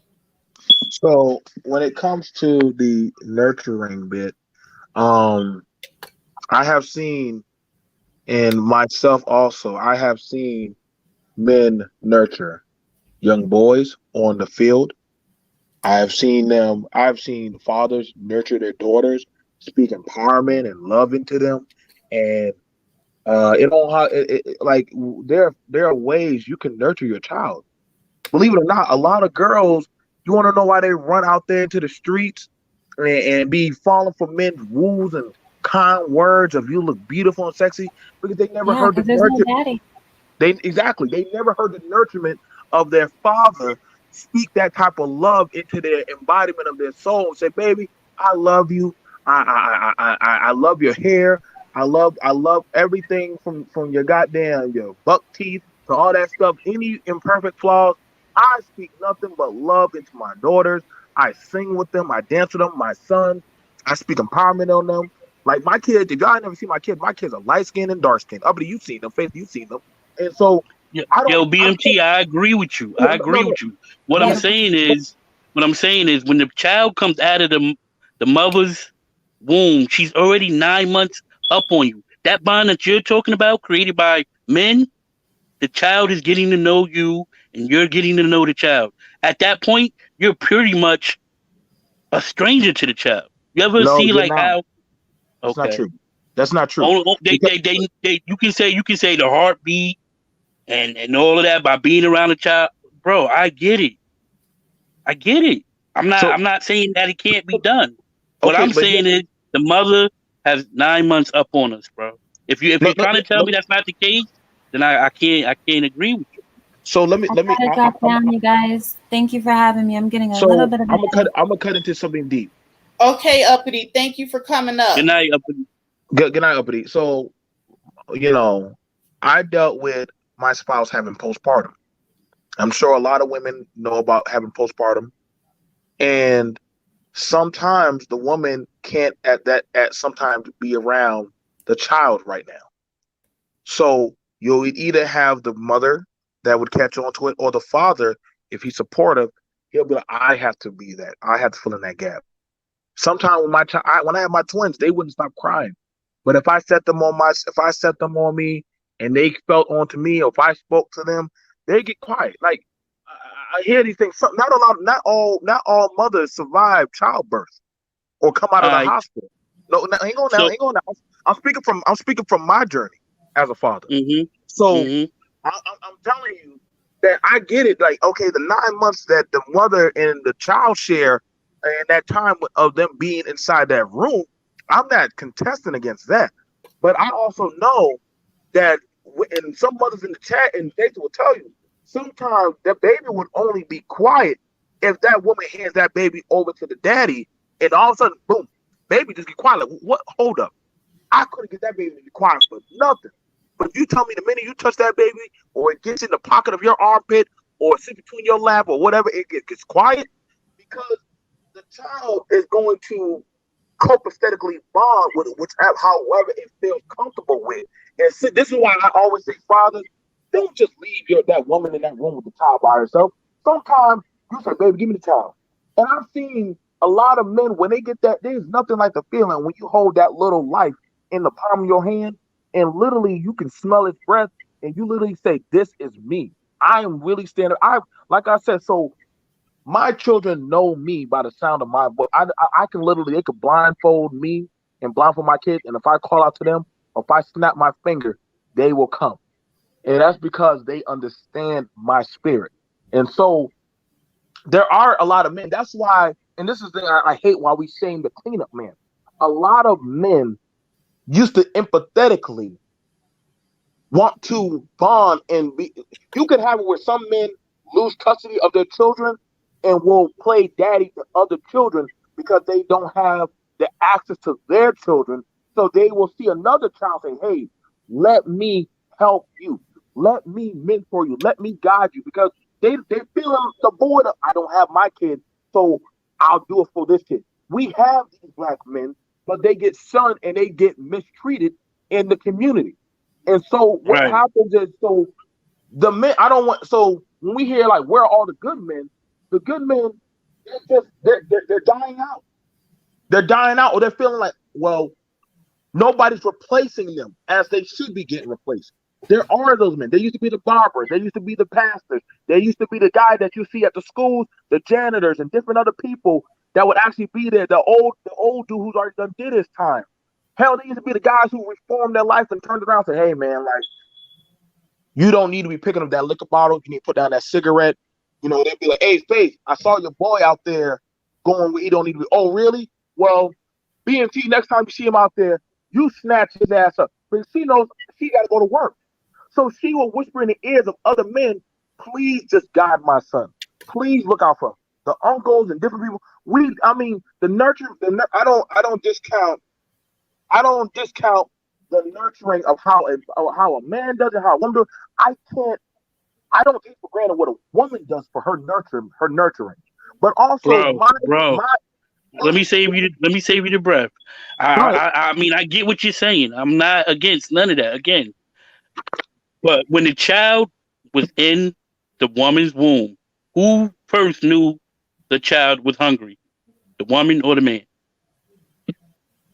Well, I mean, it would be the woman. I mean, you can't get around that, BMT. Okay, I get you. You can't get around that. No, okay. Now I would want to ask you this. So that's just one bond. That's one simple thing, a major thing in that child's life of communication. I gotta simplify it for you, so you don't gotta break it down anymore. I'm gonna ask you this. But who makes sure? I'm gonna ask you this. I'm gonna actually go a tier level higher. Who would make sure, if they have a copacetic level of trust and love, who would make sure that woman and that child have a better chance of survival? That man, when he's with that woman. But mind you, when a woman is pregnant, they start doing weird things and forgetting things. But and that's still with that woman. That's still with that woman. Oh, you're her lean back. If you lean back and she gonna catch you, and she expects the same thing from you, brother. See, like I said, that has nothing to do with that. I've had plenty of nights running to that goddamn CVS to go buy ice cream and pretzels and pickles for that woman to go eat. But I'm gonna have to provide a little pushback now, because push back at me if you can, woman. Yeah, because look, BMT, I understand what you're saying about the man provide. No foot rub tonight. Women have not experienced that provision. We just haven't. We've been the one providing and nurturing. We've been doing the job of three people. You're right. So, I wish it wasn't like that, Faith. I wish to God it was not like that. And listen, I get y'all two have the right to push back at like that. Y'all do. I don't take away from that. But I also, so as a father, we 9 months behind. We playing catch up. Okay, so I would. So during postpartum, that's not a privilege for you to say, "Well, during postpartum, I did this." I mean, you should never ever bring that up again, because that's a woman that read form. Wait. I mean, that's a part of her life she doesn't want to remember, bro. No, I do. I do want her. I said she doesn't want to remember. It's in some cases it's real embarrassing. It's real uncomfortable. Body changes, mood swings. I mean, forgetfulness. You're going through as a woman, and I can speak to that. You're going through so many different chemical imbalances with your body. You're going through a lot of emotional changes.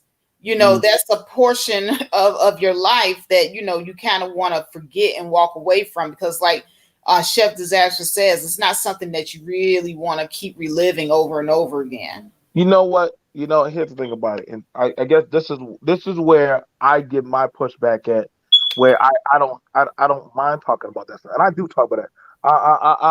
I'm real about this kind of thing, because a lot of men and women in the community, they like hiding their frailties and their flaws, of where they come up short, or where their mama be like, "Well, damn, you know what? I had a time where I broke down and I almost harmed you, but luckily your father was there to actually take you out of the room." I remember, I don't play the, let's not tell anybody that happened kind of game.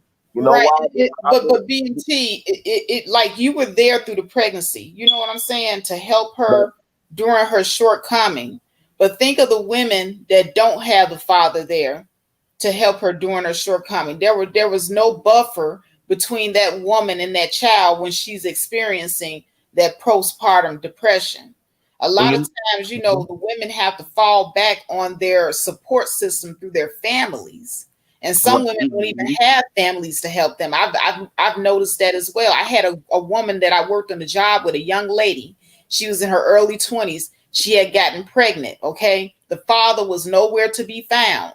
And she didn't have parents or a support system. She lived alone. And do you know the police showed up to the job because this young woman had smothered her child to death?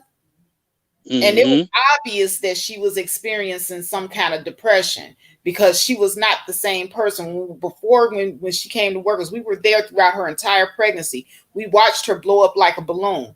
She went from being a happy, vibrant young woman to being very quiet, closed in, and not taking care of herself. She came to work a few times smelling funny, you know, so we knew something wasn't going up. What I'm saying is she went through an emotional transformation.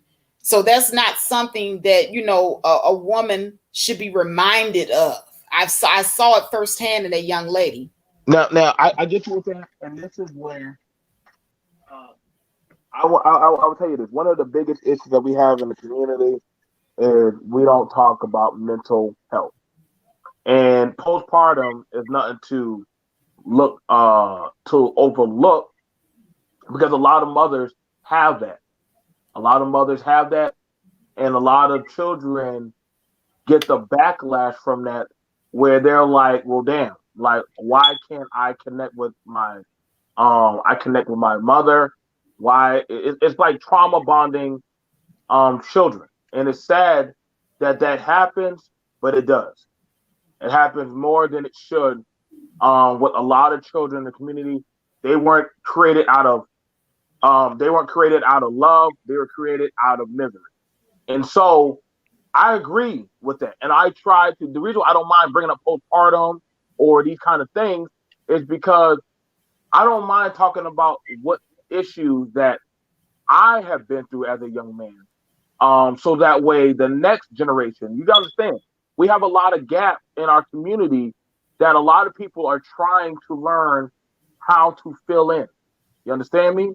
So maybe next time we're hoping that us having this conversation, that maybe if a couple, if they see some woman have a baby, I would say, "Hey girl, like, you got anybody at your house?" "Nah, like my damn baby daddy bailed on me." "Well, I'll tell you what, why don't you and your child come on through and y'all kick it with me? You know what I'm saying? I got an extra room," because you don't know what she might be going through with them late nights, hearing that baby scream and cry. Now I know a lot of people ain't going. Now I know a lot of people ain't going to say that shit, but see, I'm telling you right now. See, like I said, this is why I said this is where the abuse comes in, where the woman might get that phone call where she might ask her, "Man, I just need some help. I just need some kind of break." Nah, fuck that. You picked up weight, you fat or some shit like that, and now that's where the abuse comes in, and she starts to get her hands moved into them atmospheres.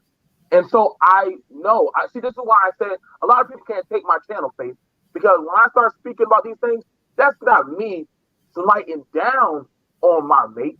I'm actually praising her because she was one of the few that actually got the strength and help she needed.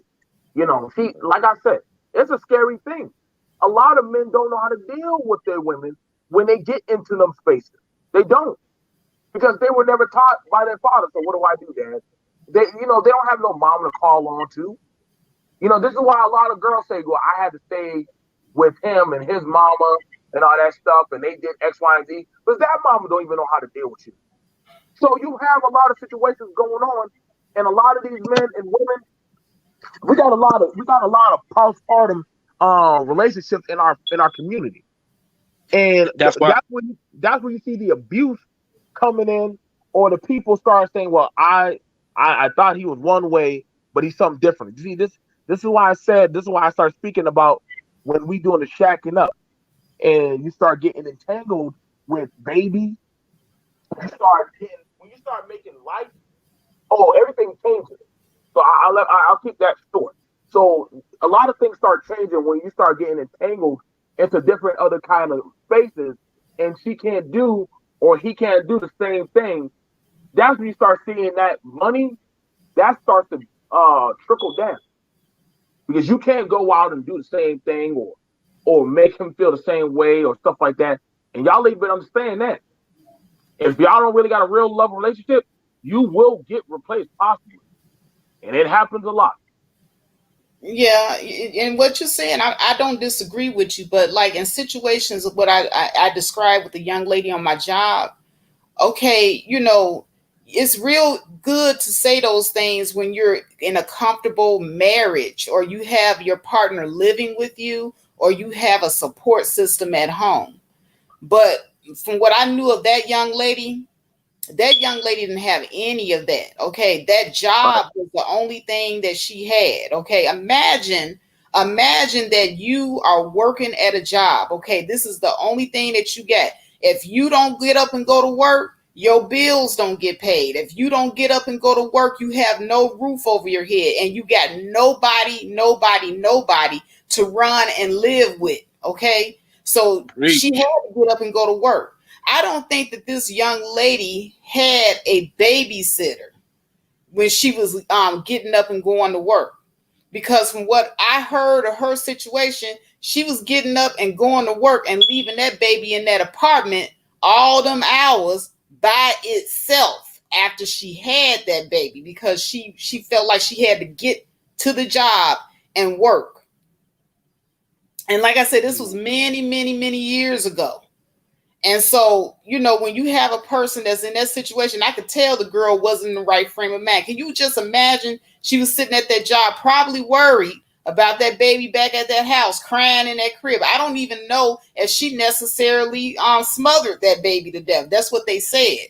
Maybe that baby just died of SIDS from crying because he was left alone by himself. But there's a lot of black women that are left in that tough situation. And I could see it in that girl. When she came to work, she was not the same person. Like I said, I worked at that job for 3 years and I knew that girl. And that girl was very happy. She was vibrant. And, she had a happy-go-lucky attitude. And she got pregnant. And when that baby came, right after she had that baby and she came back to work, she was a totally different person. Totally different. She didn't even look the same. She didn't have no color in her cheeks like she used to have. She didn't seem to do her hair. She was a natural hair sister. She would have her hair all nice and neat. You could tell that she took the time to do her hair. She was coming to work with her hair all over her head. Okay. There were times where I smelt her when I walked past. So she was totally different. I asked her if she was okay. And she would hardly say anything. She wasn't even talkative anymore. Not anymore. And that day when the police came and got her, I cried. I really, because I felt something was wrong with her, but she was just withdrawn within herself. So don't ever underestimate what a woman goes through with the postpartum depression, especially if she doesn't have a partner or she doesn't have anyone. That young lady didn't have anyone. And I don't think that she did. And I'm going to say something else. I don't think that she deserved to go to jail. I don't. I agree with what you're saying, Faith, and that's why I'm kind of a little bit wary of when I it would say comes a mental health facility. No, they send them usually to jail. They usually send them to most. I'm gonna tell you right now. My mom worked at the court. A lot of them black women and Faith. I'm pretty sure you probably. I'm not sure if you talked to any when you had that talk about incarcerations. A lot of them women that go there are incarcerated for CPS, Child Protective Services. Like it just takes one. It is so simple. It is so simple. I asked them to watch my kids. They fucked up. Now, guess what? Ma'am, is this your child? Yep, it is. Well, guess what? You go to jail. Yep. So I know you left your baby with this man. Oh yeah, I so and so did. Now they locking you up. You don't even know what the hell you did. So it is. That's why I kind of push that. Yo, y'all ladies, be careful of that guy who just dropped you off a check. He's not realistically obligated to take care of you. If things don't work out, he will bail. Yeah, to piggyback off that real quick, let me piggy off of that one. What Faith said. I think that is after that 9 months and when the other parent is going through the postpartum, I think that is the most important time for the father. Me raising two children and being there both times, that was the best time for me to create that bond that needed to be created. Me to learn their habits and stuff like that. Because after she came around, after she went through whatever she went through, she got very territorial. They're like that in the beginning, and you don't have the opportunity because the moms is just it just kicks right in. She's like she's on it. She's doing the bottle. She's telling you, the only thing you basically can do is hold the baby after she dress it up and make it smell like baby lotion while she do other stuff. Right. But other than I that, know that's what she's you're on talking it. about. That's why you talking about that. So during that time, that's your time to shine, bro.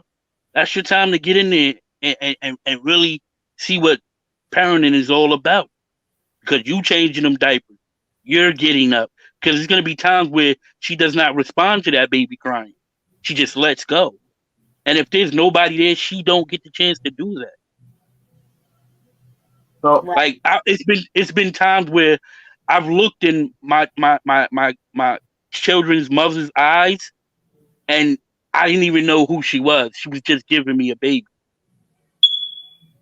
You know what I'm saying? Like, just get it. Is that her fault? No, but she knew she had me there, and that was her out to that. Do they deserve that? I believe so. Like, that's why I said, piggybacking off what Faith said, when I said I didn't know who I was looking at, because even she didn't even know what was going on. Like, who is this little? What is this? You know what I'm saying? Get this. It's been crying. It smells. It peed on me. You know what I'm saying? Keep tugging on my breast.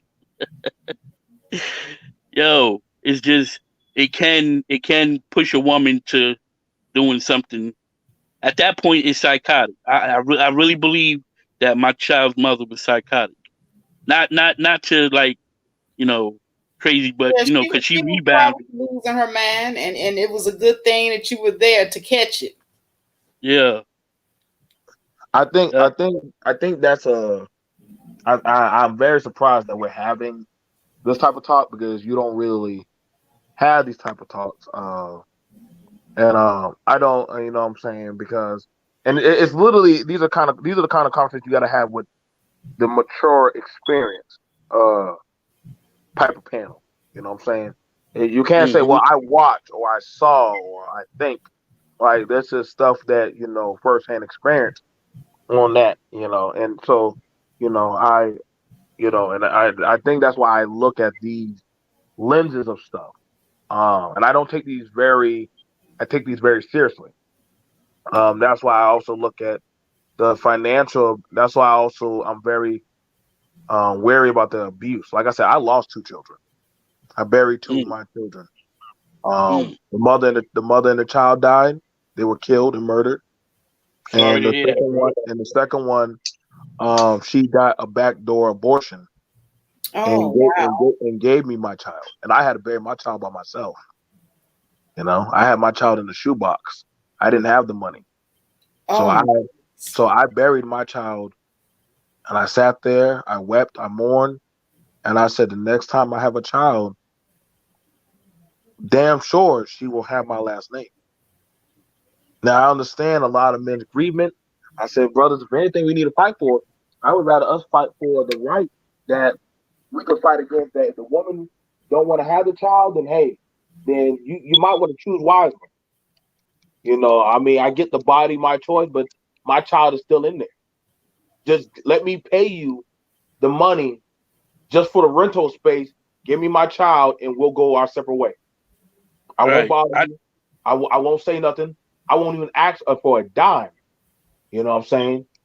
Like I said, my son will right now be he would actually be right now at least about 15 years old. He'd be 15.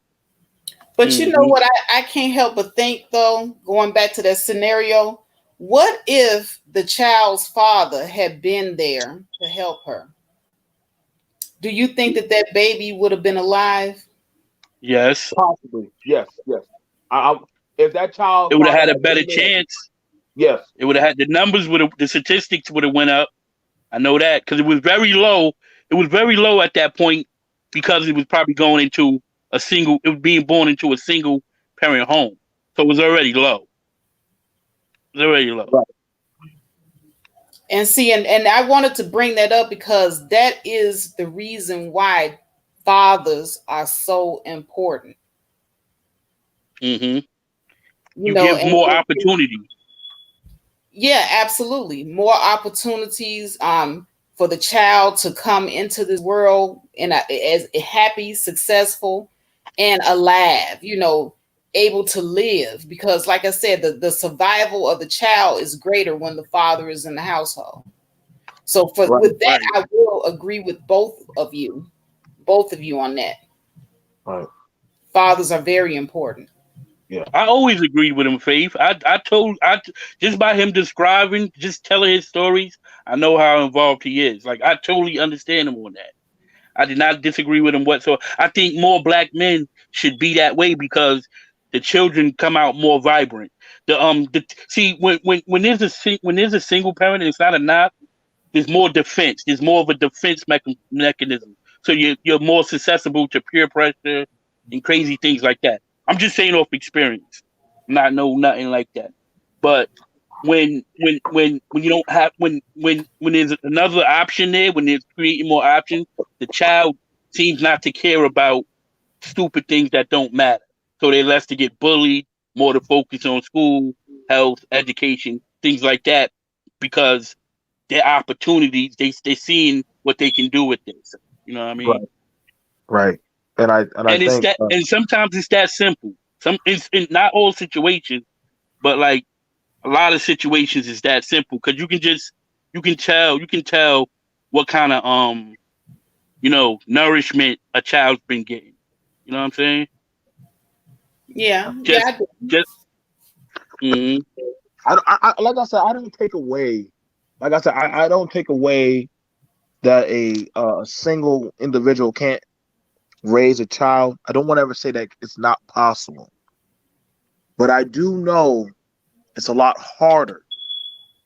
It's a lot harder, and I've spoken to women and men that had to do it, not by choice, but they had to say, "Yo, if I could have had help, God damn it, I would have rather have some help." You know, not off no maliciousness. And now we're right. seeing the turning point where me and Tech, we're looking at it where we're seeing the men are now saying what the women were saying back in the day, that dysfunctional era of I don't need a man. Now they're saying I don't need a woman. I just need a surrogate. But Right. That's I forgot. And I'm like, well, damn, where's all this coming from? Like, the fuck? Like, y'all lost your mind. Y'all do know that surrogate can say, I want to keep this baby. Y'all do know Yeah, that. that has happened a lot of times. What was that woman? She used to be on the talk show. It was a black woman. It was her and her husband, and they got a surrogate, and the surrogate chose to keep the baby. mm-hmm. The surrogate chose. Y'all, I tried to tell them, listen, y'all, listen. That surrogate said, I agree with Tech when he said, hey, sometime that woman, when she's rubbing that belly and she's feeling every kick, every move, every rub, they having that little nurturing moment. I'd be asking, why are you crying? Mm-hmm. Why are you sitting there staring in at the ceiling? Like, you wonder what he's thinking about? Like, she will play certain music just to get a reaction out of the baby. And I'm like, what the And hell is yo, wrong with Yo, BMT, I heard they still feel some of the symptoms even after they have birth, bro. Like they Yeah, still yeah, feel certain things. yeah. Somehow she's able to do that psychic thing with my kids where she could say, Joe, we got to go check on the kids. Why? Why we got, man, it's our day off. Let's just go. And she would know. Some women just know when there's something wrong with their kid. Like Yeah, they'll, like that's a they'll, bond. That child was a part of you. That's Okay, what I was so saying.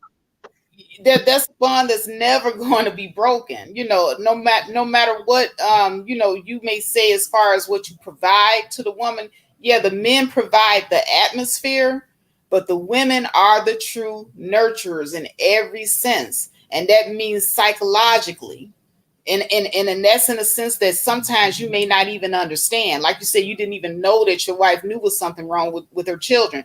But I'm telling you, we know every time our child can even call us and we can pick up something in their voice. There have been times where I've laid down and had dreams about something that involved my children. And I would get right up, get in my car, and go right over to my child's house to check on them to see if they're okay. Hmm. Amen. Yo, this energy is great, yo. I love your energy tonight. I just want to let y'all know that. yeah. Dope. Like I said, I've had plenty of times where my mom has called me and she. Yo, you Uh-oh. broke out, bro. BMT, you broke out. We couldn't hear you. But thank Well, you so much, Chef Disaster. I really appreciate that. And this was a good discussion. I think I'm gonna go ahead though and start wrapping it up because we've been on here 2.5 hours. word. I'm happy to catch you, man. I be missing it all the time. I be mad too. Well, yeah, a couple of weeks ago, I did have the conversation that I was going to try to do at least one nighttime stream for the people that Yeah. can't, get up in the daytime. So I figured I'm going to try to balance it out. So it's going to be 4 daytimes and 2 nighttime streams during the week. And that way everybody get a chance to get in and hear some Faith live. Nah, So I enjoy your panels, man. I enjoy your topics. They really mind elevating. And just one more thing, you shut it down. Let me just hit a closing note. When it comes to black women and black men raising child, whether single or together in a union, when you look at the people that we're supposed to be looking at because they have all the money and they're supposed to be doing good, what are they doing? They're paying people to raise their children, and the children are still turning out in all kinds of entanglements and situations that they own. So take pride in your child graduating from high school, whether you did it singly, by yourself, together. I mean, really put that to the highest level if you can. You know what I'm saying? Those are the things that recycle our communities. You know, and it's just that simple. Because absolutely. I've seen life come and go, and I tried to figure out what's the most important thing in life that I've seen, and the only thing I've seen was children. Every year, children still get on the big yellow bus to go to school. Peace and love, spread love, not hate. I love you. I'm out. All right. Thank you so much, Chef Disaster. All right. Well, BMT, are you back? Yeah, I'm here. I'm here. All right. Uh, Do you have any closing statements, anything that you want to leave the audience with before I yeah, close it yeah. down? Um, First off, I want to say I'm very proud of you, Faith, for sticking on your corner, and I love you for that. For a while I thought I was the only one trying to fill in the gap of having the neutral conversation, and I see now I won't be alone. It's actually we're starting to see where our people actually want to have the conversation, and I'm very proud that I can say, hey, you know what? I ain't no need for me to go live. I could just go with a Faith and go chill with her. And so that means that people want to have the yearning spirit to say, let's have the balanced conversation rather than the it's his fault or her fault or that fault or this system fault. Like we got to just start filling in and and figuring out something. So I want you to know, Faith, you're never gonna be alone, baby. You're never gonna be alone. If you ever need help, if anything happens, just hit up our crew. We'll always come over. I promise you that we will come over and back you up. Um, you know what I'm saying? Stick to your belief and what you got going on. Y'all, we have to keep pushing for these kind of conversations. Not the ones that they tell us to push or certain type of dysfunctional narrative, but actual functional conversations.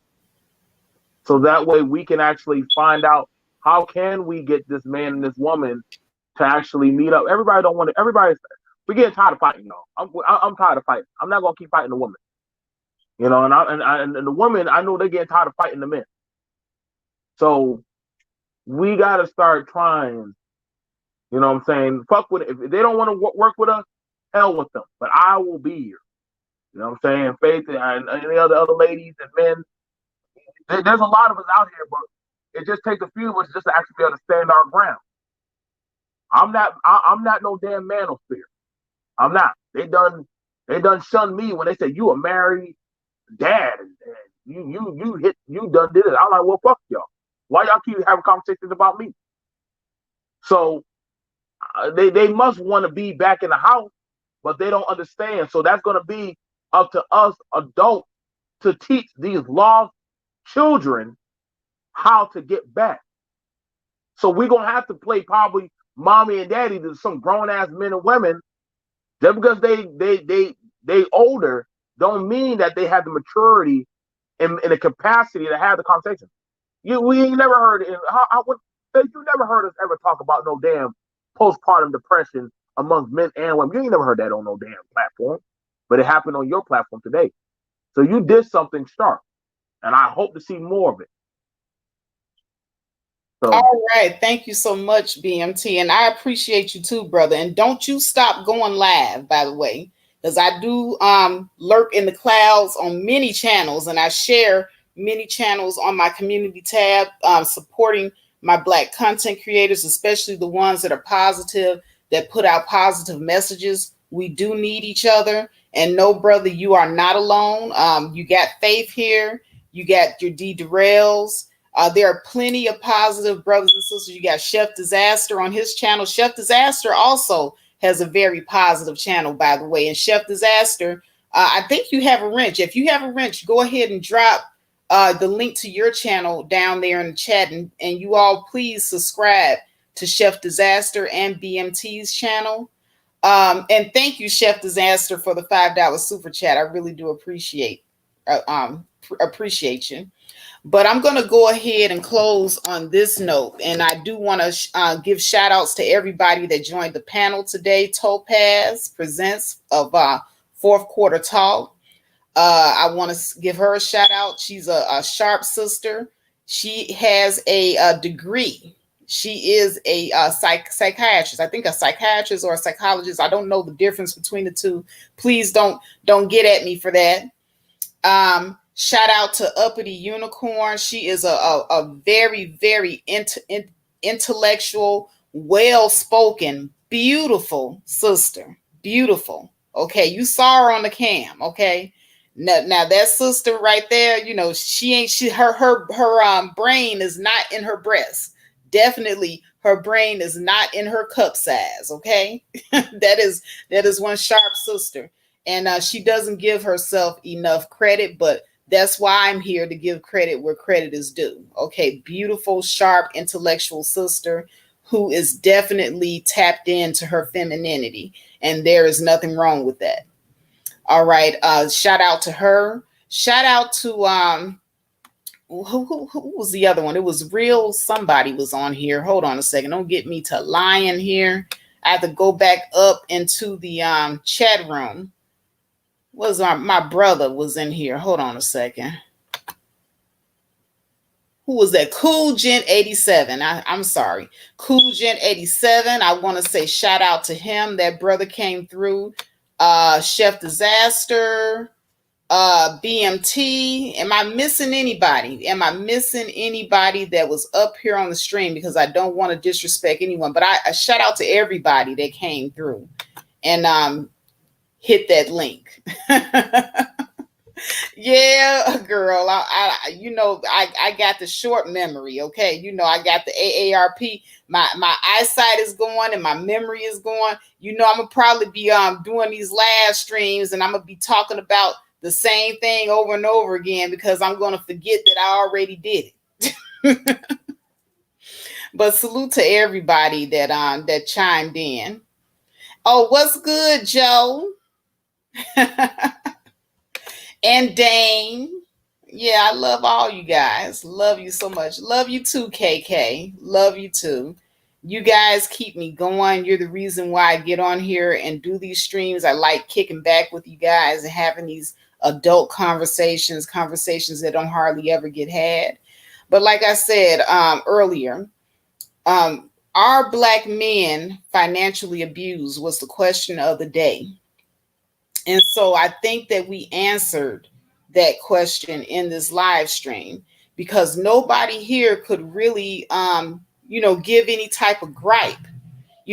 As Uppity Unicorn eloquently pointed out, okay, the average Black man, he doesn't have enough money to be financially exploited. Okay, most of the time when we're talking about financial exploitation, it's usually the high value man that earns a lot of money. Okay, these are the guys where the women are chasing after them, trying to get babies by them, getting the turkey basters, and trying to get themselves pregnant so that they can financially exploit somebody, so that they can sit down and not have to worry about working or ever having to pay their own bills.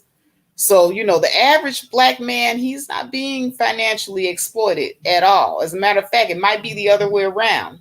Because like I said earlier, there was a study that came out, 50% of Black women are paying half on the bills, or we are the sole breadwinners of our household, okay? We got Black men, these hobosexuals, sitting on our couch playing the video games while we get up and go to work every day. So, that might be the other way around. The average Black woman might be the one that's being financially exploited on top of sexually exploited. So it looks like the Black woman, once again, hey, we're at the bottom of the barrel when it comes to that, huh? So as Cool Gent said, we got to have these conversations because it exposes the truth and debunks the lie. And right now, we just debunked another one, okay? So no more in social media. If you hear these guys on here complaining about women digging for gold they ain't got, or women exploiting them financially, and all this, that, and the other, hey, if you're an average guy, it's not really happening to you on that level. I'm sorry. Not that it doesn't happen at all. But once again, the exception is not the rule, as a lot of you like to say. You can point out some exceptions, but the exception is not the rule. As a whole, Black men, you guys are not being financially exploited like that. All right. So with that said, I'm going to go ahead and bid everyone a good night. And thank you all for tuning in. And I will be back again. So stay tuned for more of these intellectual talks and titillating conversations. I'm out. Peace.